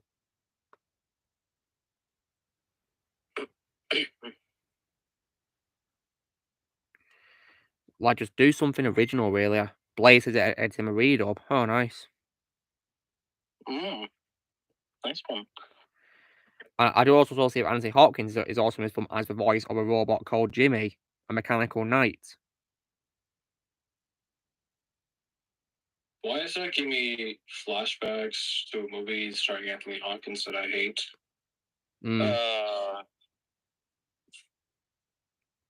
Because, like, I'm not going to say the movie what it is, but I think you guys know what I'm talking about. We all know. Yeah.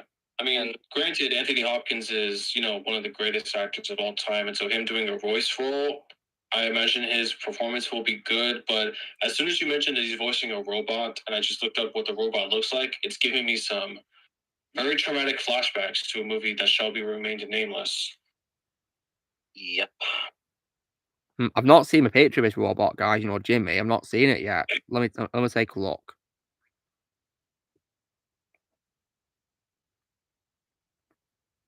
I just saw it on Twitter. What are we talking about? We're talking about Zack Snyder's upcoming film Rebel Moon, Blaze, going to Netflix this December. Oh. I don't know why, guys, but in this picture of him with another character, he looks a bit like Curtis Hall from Rogue One, a little bit. I just hope that his voice role in Rebel Moon will be of a likable robot, just like in Rogue One. And Daniel, who is this robot that you usually look like? Because I don't know who you're talking about. Wait, say that again? I think Daniel's talking about the robot from The Trash Knight. Wait, Daniel, we talk about Transformers? Yeah, I was. Yeah, well, that, in my opinion, is the worst Transformers movie of all time. So, yeah, exactly. I can see where your concerns are coming from. But for what it is worth, in my opinion, Anthony Hopkins was one of the few good things about The Trash Knight. In my opinion, he couldn't save the movie for me. All right, guys. I need to leave for a couple minutes because I need to secure my tickets for Barbie and Oppenheimer. So give me a couple minutes, okay? All right, no worries, Daniel. So in my opinion, Anthony Hopkins couldn't save Trash Night for me. Well, he's a great actor, so yeah. And he just had a bad script to work with, yeah. Poor guy. So yeah, I give Trash Night a full-blown 0 out of 10. That is how awful it is. And I see as well with Jamon Hans, who's in this Rebel Moon as well, just pretty cool, and so is Ed Skrein as well. So I'm definitely looking forward to seeing this. I'm sure it'll be really good.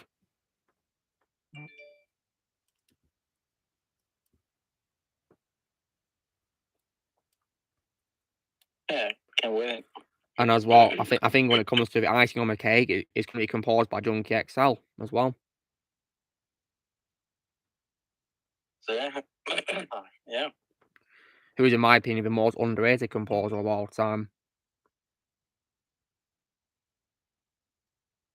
Yeah, his music is just so epic. Yeah, it is. He can do all kinds of music. He can do, like, theatrical music and, like, DJ music. It's brilliant.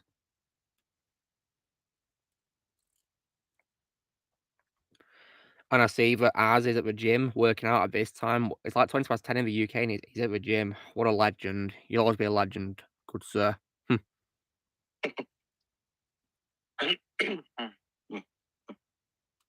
People like Az are definitely motivating me to keep working out. He's a legend. Oh yeah. Absolutely. Yeah. I unfortunately can't work out because of my back. Oh, you got a back problem, Blaze. Oh dear, what's happened to it? Oh, it has been like 2 years ago, so makes sense. That really sucks. Sorry to hear that. Actually, even when I stand when I stand up from like a bed, my back hurts as well a little bit.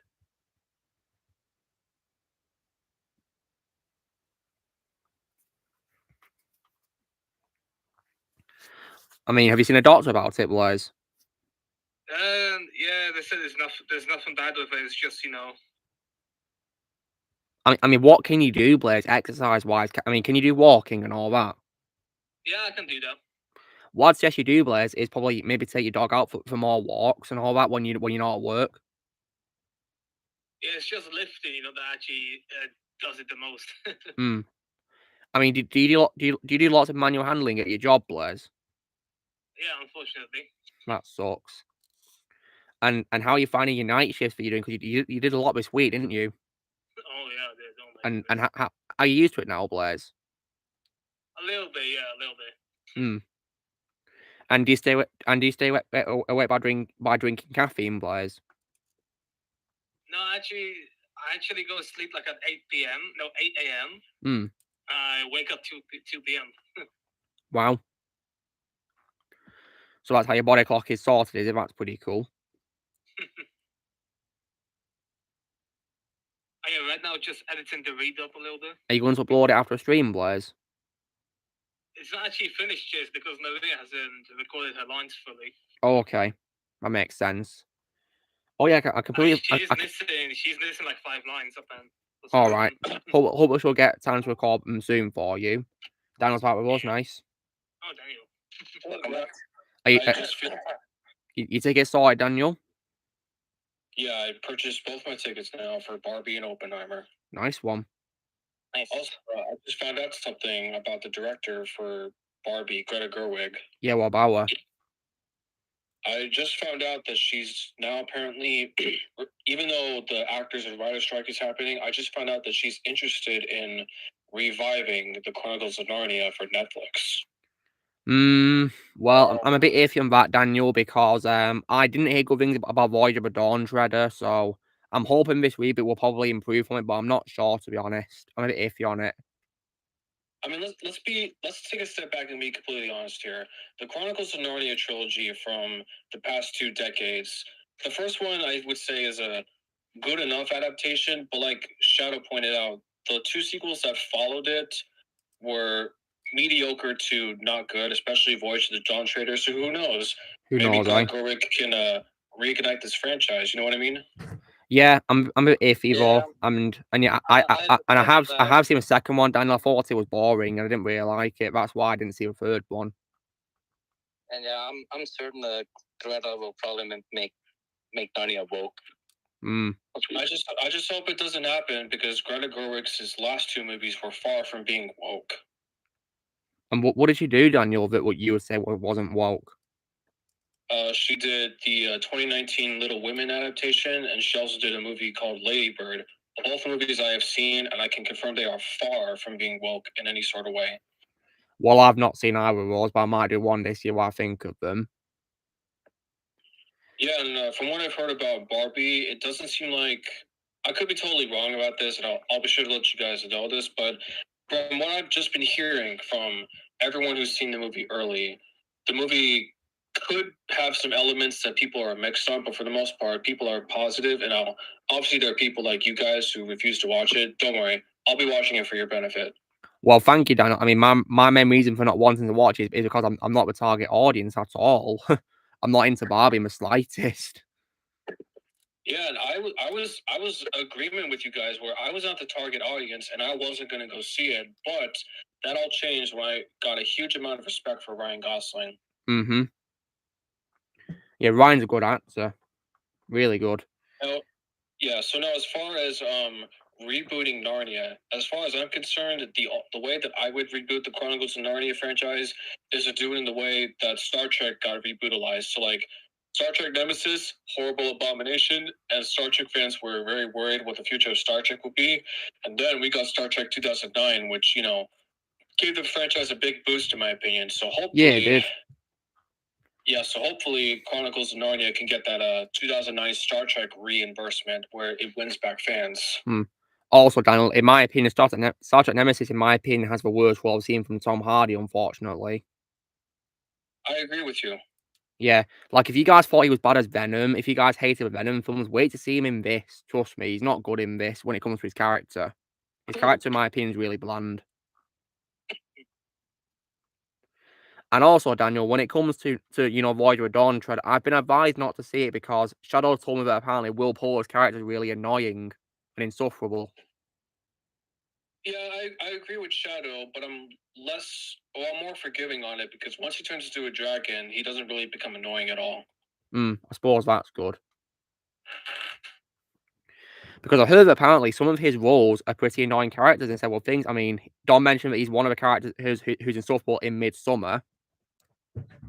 Yeah, but to be fair though, the boyfriend from Age of Extinction, in my opinion, is more insufferable than Will Poulter's character. What, as in Jack Raynor? Yes, that's the actor's name. So he's insufferable in Midsommar, is he? Oh dear. Yeah, but I did think he was really funny in We're the Millers, and I thought he was absolutely fantastic in The Revenant. Yeah, and he was also really good in Detroit too. Yeah, Revenant and Detroit, I thought Will Poulter was good in. Yeah, but I also heard apparently not good things about it in Maze Runner. You know, those movies. Yeah, that was back when Hollywood was trying to capitalize off the Hunger Games, where they wanted to make every teenage dystopian futuristic book into a movie. Now, I will say this. I think Maze Runner is by far a lot better than the Divergent series, because unlike Divergent, Maze Runner knew what they wanted to do and actually gave it a proper series finale, you know, conclusion and whatnot. But I am, however, in agreement with you where I don't think Will Poulter was the best in Maze Runner 1 and 3. I did think Dylan O'Brien was fantastic in all 3 of them, however. Yeah, I have heard good things about his character involved, and same with Giancarlo Esposito as well. Yeah, and if I recall correctly, I believe Giancarlo Esposito had a fantastic 2015 because he's had back-to-back Better Call Saul as well as Maze Runner Part 2, which was like the first one, somewhat of a sleeper hit. So he had a fantastic year that year. Yeah, well done to him, and I'm definitely looking forward to seeing him in Megalopolis by Francis Ford Coppola, which it could be releasing next year, hopefully.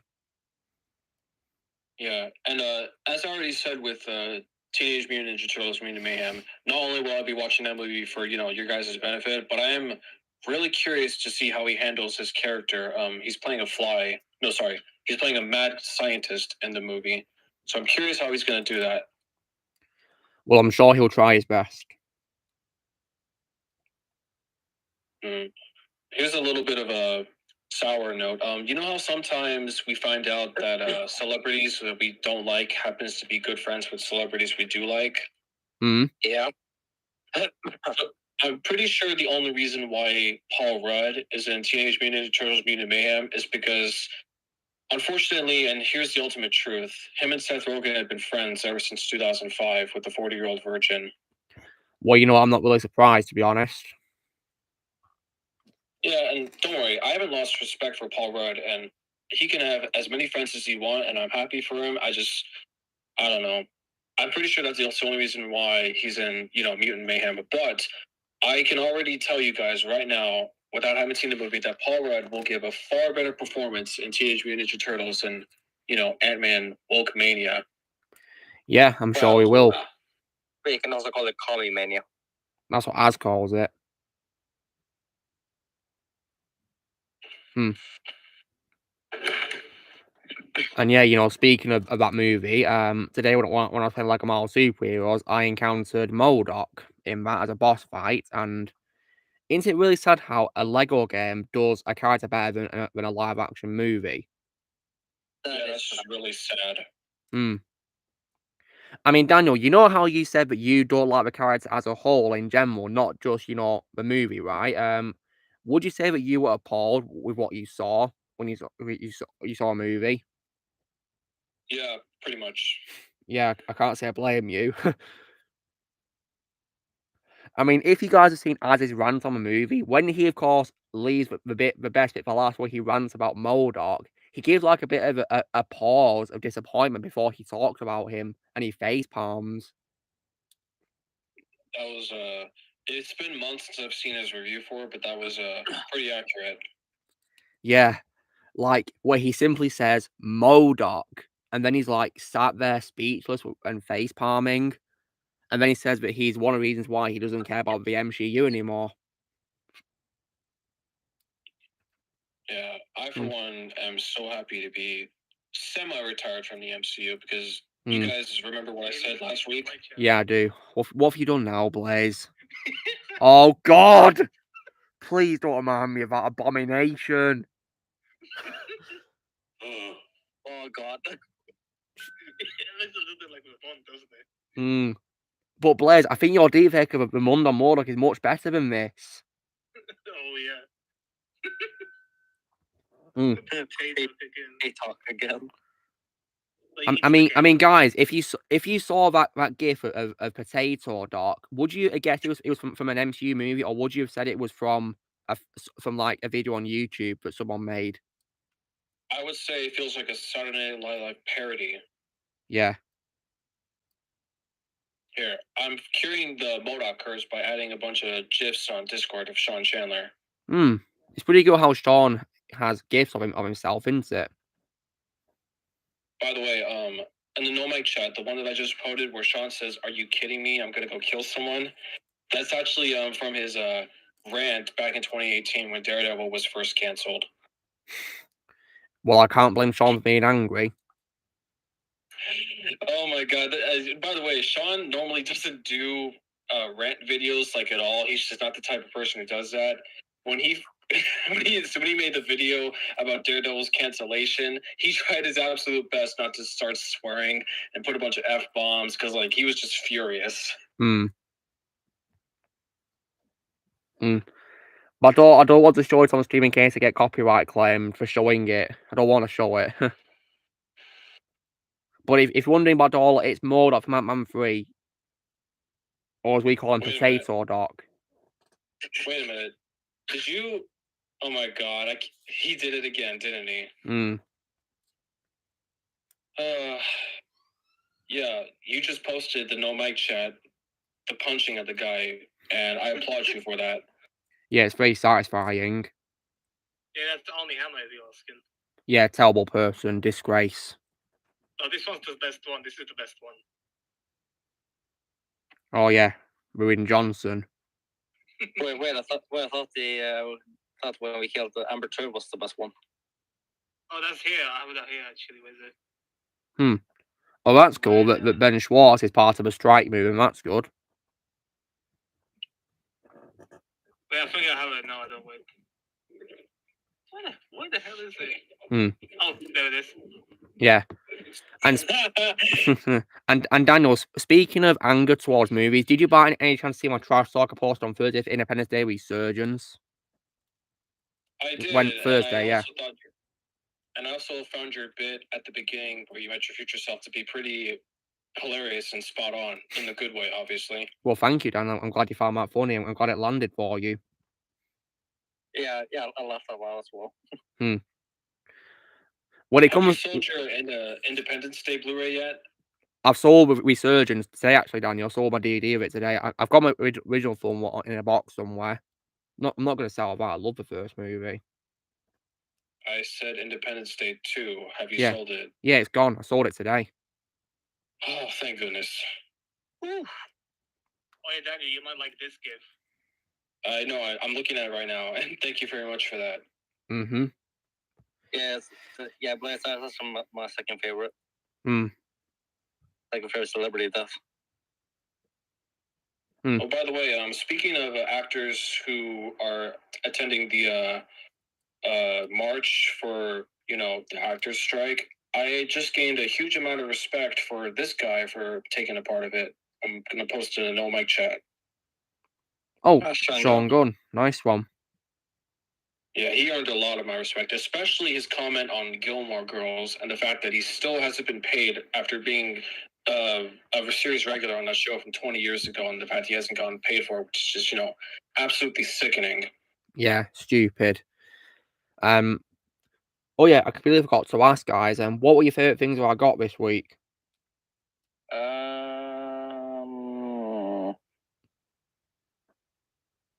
Well, I guess I could say 65.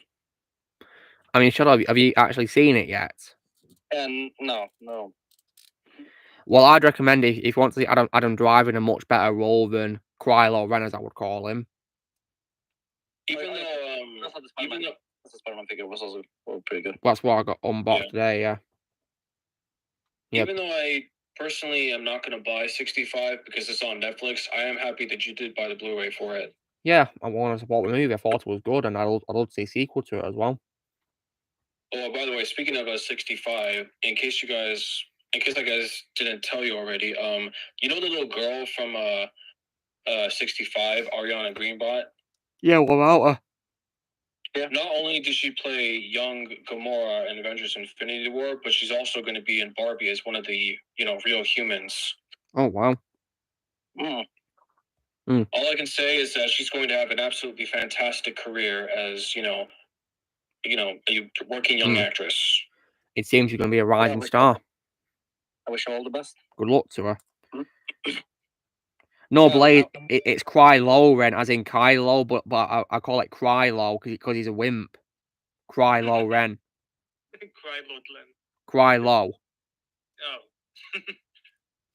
Oh. When it comes to this actress, though, all I do hope is that Hollywood won't screw her over. Screw her rain.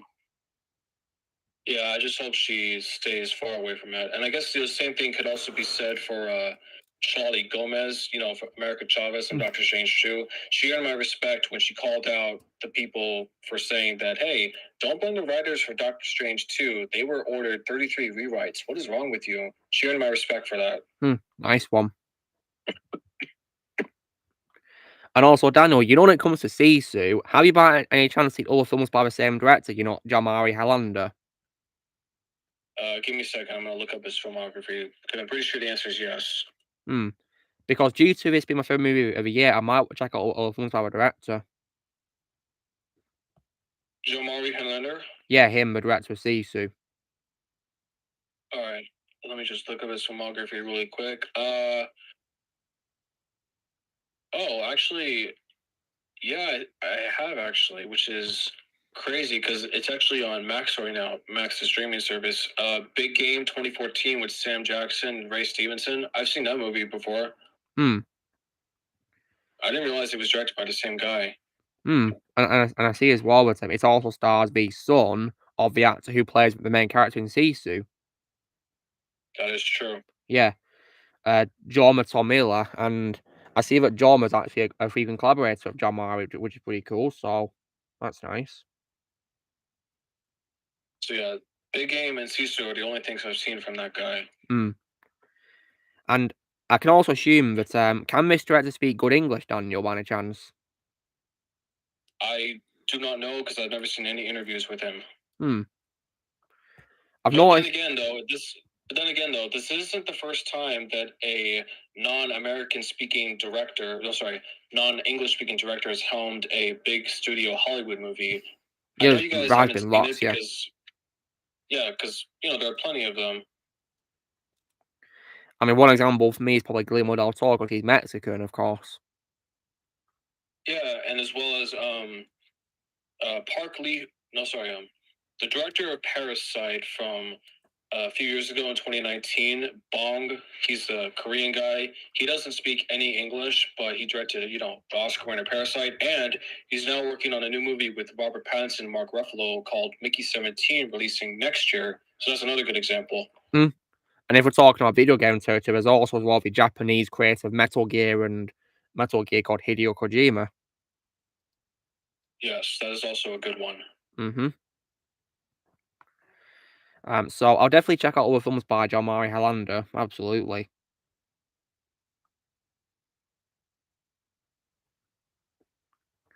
And you could see it was absolutely phenomenal. And if you guys have not seen it, I'd recommend you guys go see it strongly. It's an amazing movie, and it laughs at Hollywood.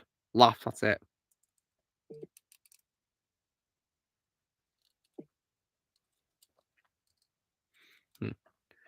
And also as well, when it comes as well to other directors who, of course, have helmed, like English-speaking movies, there's also Alfonso Cuarón as well.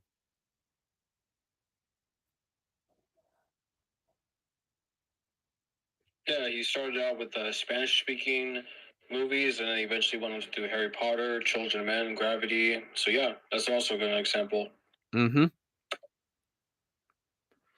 And there's also someone as well who's also friends with Del Toro and Alfonso Cuarón, which is Alejandro González Iñárritu. Isn't that the guy who gave us The Revenant? Yes, it is. And unfortunately, and as well, Daniel, he did a film starring Michael Keaton called Birdman. Right, I remember that movie when it came out. Yeah, I heard it had acclaim, so I might probably give it a watch one day.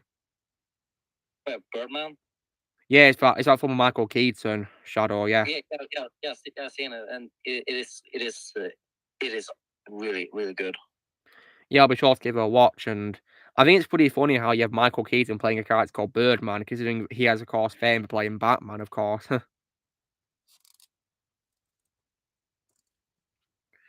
Looks like it's got a great cast of actors too in this. You got Zach Galifianakis, Ed Norton, Emma Stone, Naomi Watts. Yeah, it's pretty cool, that.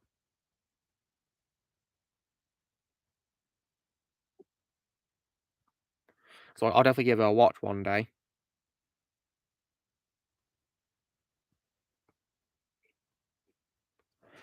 Yeah, and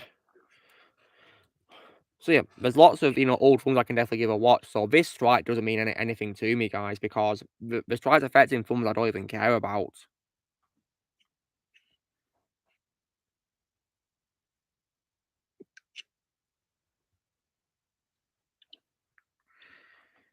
So and the good thing is that there's lots of like old films I've yet to see, of course. Plenty, but I've not seen, and I will definitely give a watch one day.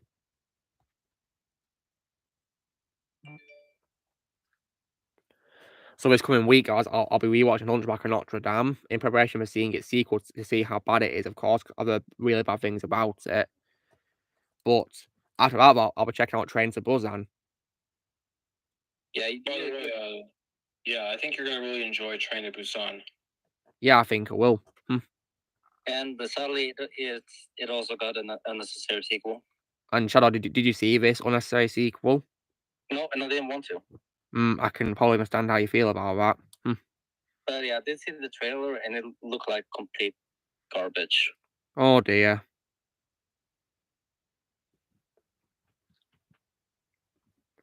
Yeah, I'm looking at, this list of films which are being affected by, this strike, and it's literally films I don't care about. I haven't looked at the list yet, but maybe from my point of view, there may be like a couple that I'm actually interested in. But for the most part, I'm 100% agreement with you. I mean, oh dear, guys, it looks like Mufasa the Lion King is being affected. Oh dear, what a great loss. I don't care. I don't care about that movie either. Now, the director does have my respect, so I will give it that, but I refuse to waste my time on that movie. I mean, I completely lost interest when because I hated the first remake. My overall reaction to that is like basically like this. Oh no! Anyway. Oh yeah, the Jeremy Clarkson meme.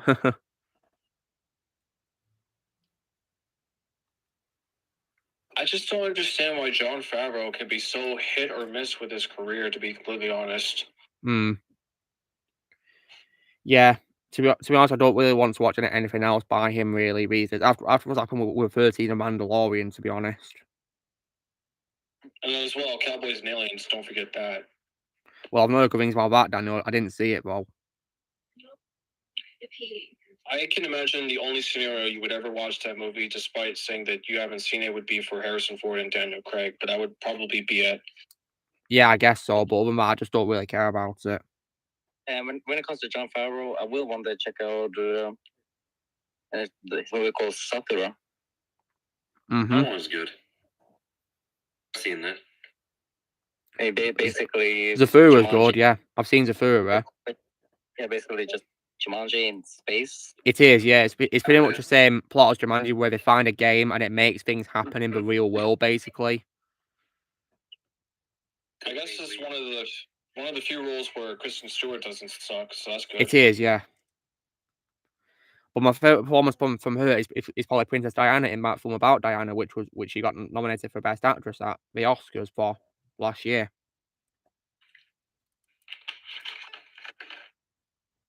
Isn't Princess Diana in real life like a really tall lady? I don't know what her height was, Daniel. Let me see if it's on Wikipedia for her. So let's have a look. Princess Diana, Princess of Wales. It doesn't say a height on Wikipedia. Let me just look it up. Princess Diana height. She was 1.78 meters. Cool beans. So, I mean, I don't know if Kristen Stewart is a similar height to her or not, but yeah, that, in my opinion, is her best performance I've seen. Shadow, would you say that Kristen Stewart, in your opinion, was okay in that Snow White Huntsman movie from 2012 with Chris Hemsworth? Well, here's the thing, Daniel. That's actually my favorite role first. Yeah. Gotcha. I thought she was okay in it. I mean, definitely a way more tolerable role as compared to, of course, what is, in my opinion, her worst, which is Bella Swan. And if you guys were to ask me if I've seen Twilight, I've only seen the first movie, guys, and within 5 minutes of watching it, I fell asleep. Yeah, same. I only saw the first movie and I was dumb. Speaking of this, speaking of the actors' strike, I guess one of the few good things about it is that this is supposedly a Twilight TV show reboot. That's going to be put on indefinite hold because of the strike, which makes me happy. Yeah, I'm not sure how it'd fare up, to be honest.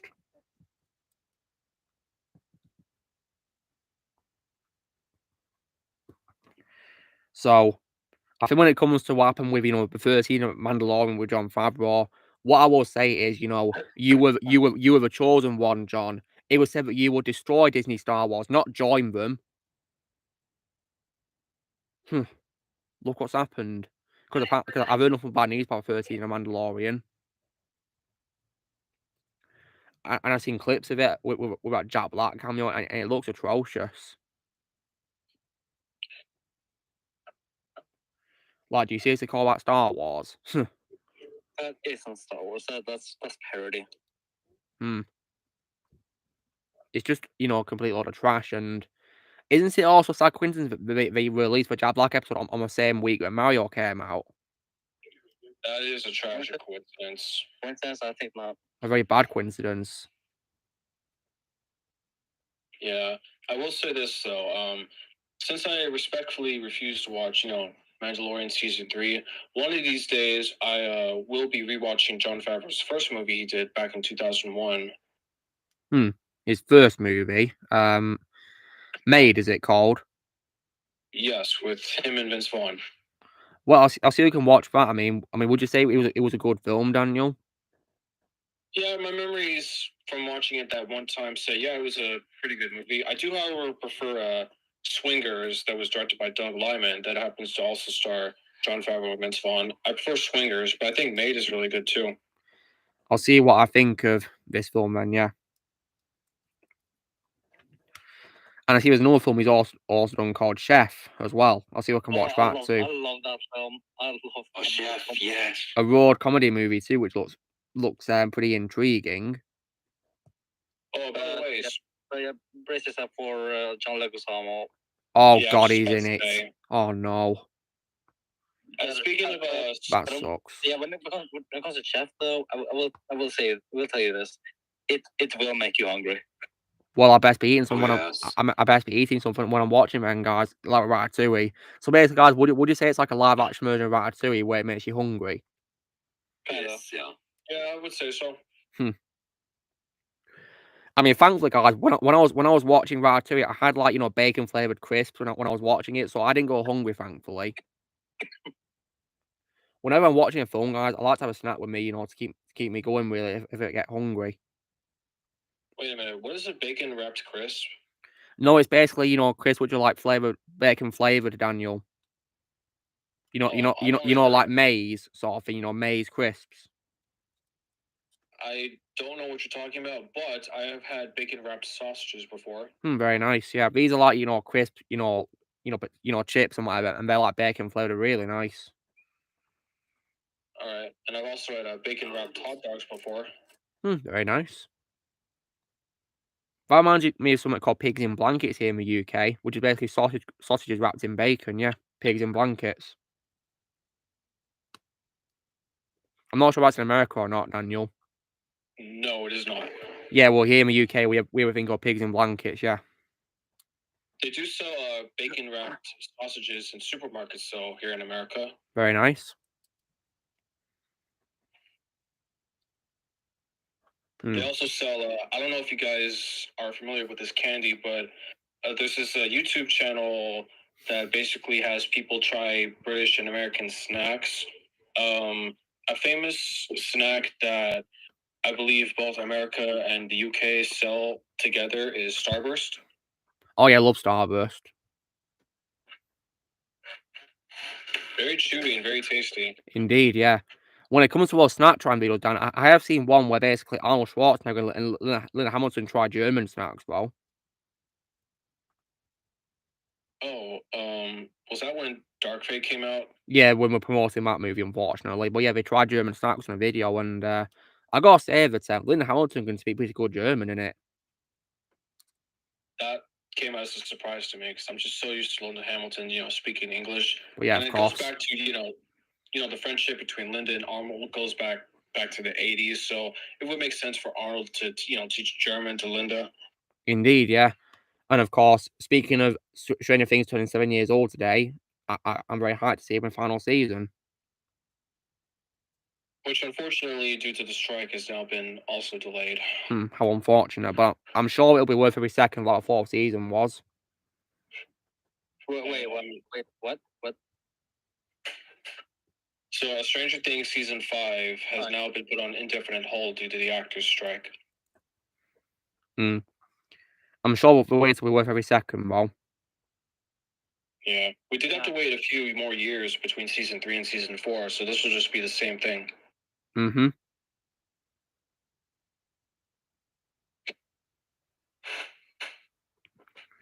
But yeah, I'm very excited to see her in it, yeah. But they're not giving who she's playing, though. But yeah, really can't wait. I mean, I can't recommend this one if you guys have not seen it. It's basically a love letter to people who grew up in the 80s and love horror and all that. Yeah.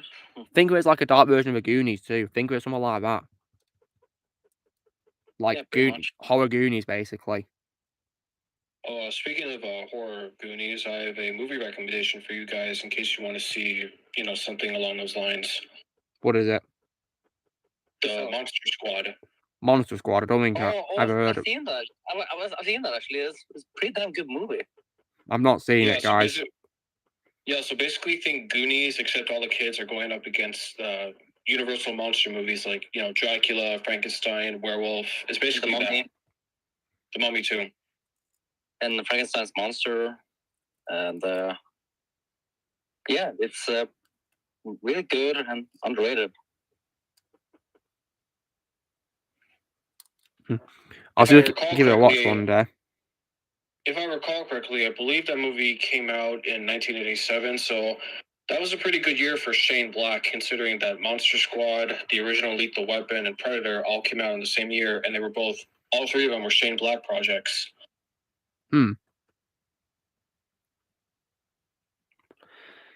Yeah, when it comes to Shane Black, my two favorite films by him are things like The Nice Guys and Kiss Kiss Bang Bang so far. Also, I do think it's a shame that Shane Black's movie Last Action Hero with Arnold Schwarzenegger, I'm talking strictly on movies that he wrote, but he didn't direct. His movie Last Action Hero with Arnold Schwarzenegger unfortunately flopped hard because it came out a week after Jurassic Park. Oh, well, that's unfortunate. I thought that film was good. Last Action Hero. Shadow, you've seen Last Action Hero, right? No. It's a fantastic movie. Think of it as like a film that references all Arnie's films. Shadow's like a parody, and it's really fun. And imagine this, where you're basically in the audience watching an Arnie film, and you get sucked into it. Mm-hmm. And you team up with his character he's playing. Imagine that. Very cool. You also got cameos from Robert Patrick, Sharon Stone, even a small supporting role from Ian McKellen too. Mm-hmm. And when it comes to, of course, this universe that this Arnold Schwarzenegger character's in, the villain of that universe is played by Charles Dance. Yeah, great actor.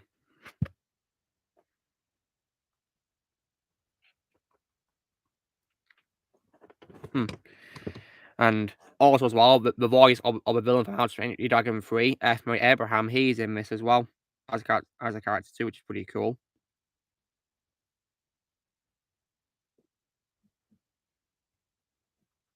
Yeah, and of course referencing Grimmel from How to Train Your Dragon and Hidden World. He's in this as a character too, which is pretty cool.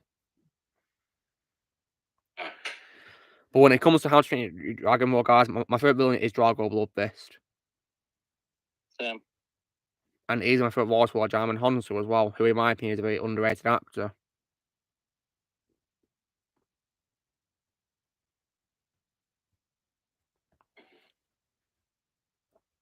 Indeed. And if you guys notice, there's like a meme of him on Twitter where he's asking who. Yeah, I've seen that a lot. Whenever people don't know who someone is, they tend to reply with his gif from Guardians of the Galaxy 1 where he asks to Star-Lord, who?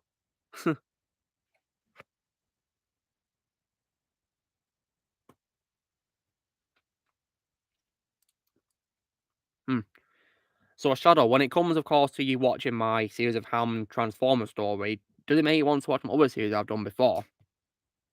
Oh, yeah. Yeah. Keep in mind that the first one takes place after Darker Moon, basically. Both those series do take place after Darker Moon, before Age of Extinction, basically. So, yeah.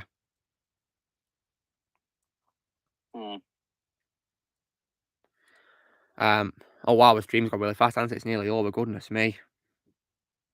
So I just found out something that makes me even more glad I refused to watch Mission Impossible 7. What is it, Daniel? What is it? So you know how in previous Mission Impossible movies, especially in Part 3, whenever they get into fights, it's usually a lot of brutality in it, and there's some blood that gore that happens in some Mission Impossible movies. I just found out that Mission Impossible 7, when it comes to all the fight sequences, they're practically bloodless.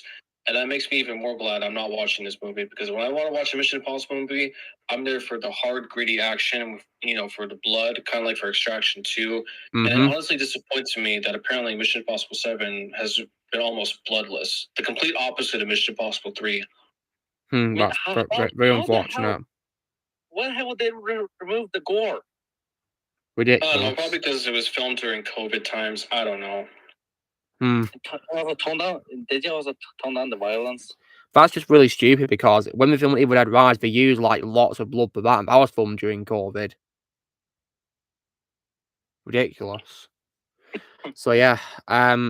Anyway, guys, so that brings the stream to an end. 3 hours. That went really fast, didn't it? That was a lot of fun. Oh yes. It was fun. Yeah, so thank you guys for tuning in again. It was really fun talking to all of you. And yeah, I'll see you all next week for the next episode. So thank you for tuning in to Let's Chat Live episode 131. So you know, drill, guys. Be sure to give this video a like. Also, be sure to let us know in the comments what you guys thought of tonight's stream. If you tuned into it, love to see what you guys think of it. Also, please go subscribe to these special guests. Go stream to support my channels. Also, be sure to join Team Prime by pressing subscribe and videos coming in the future. If you'd like to be a member, you can join using the Peace Lads or close description, and we will see you all later. Right, see you guys. Take care. Bye bye.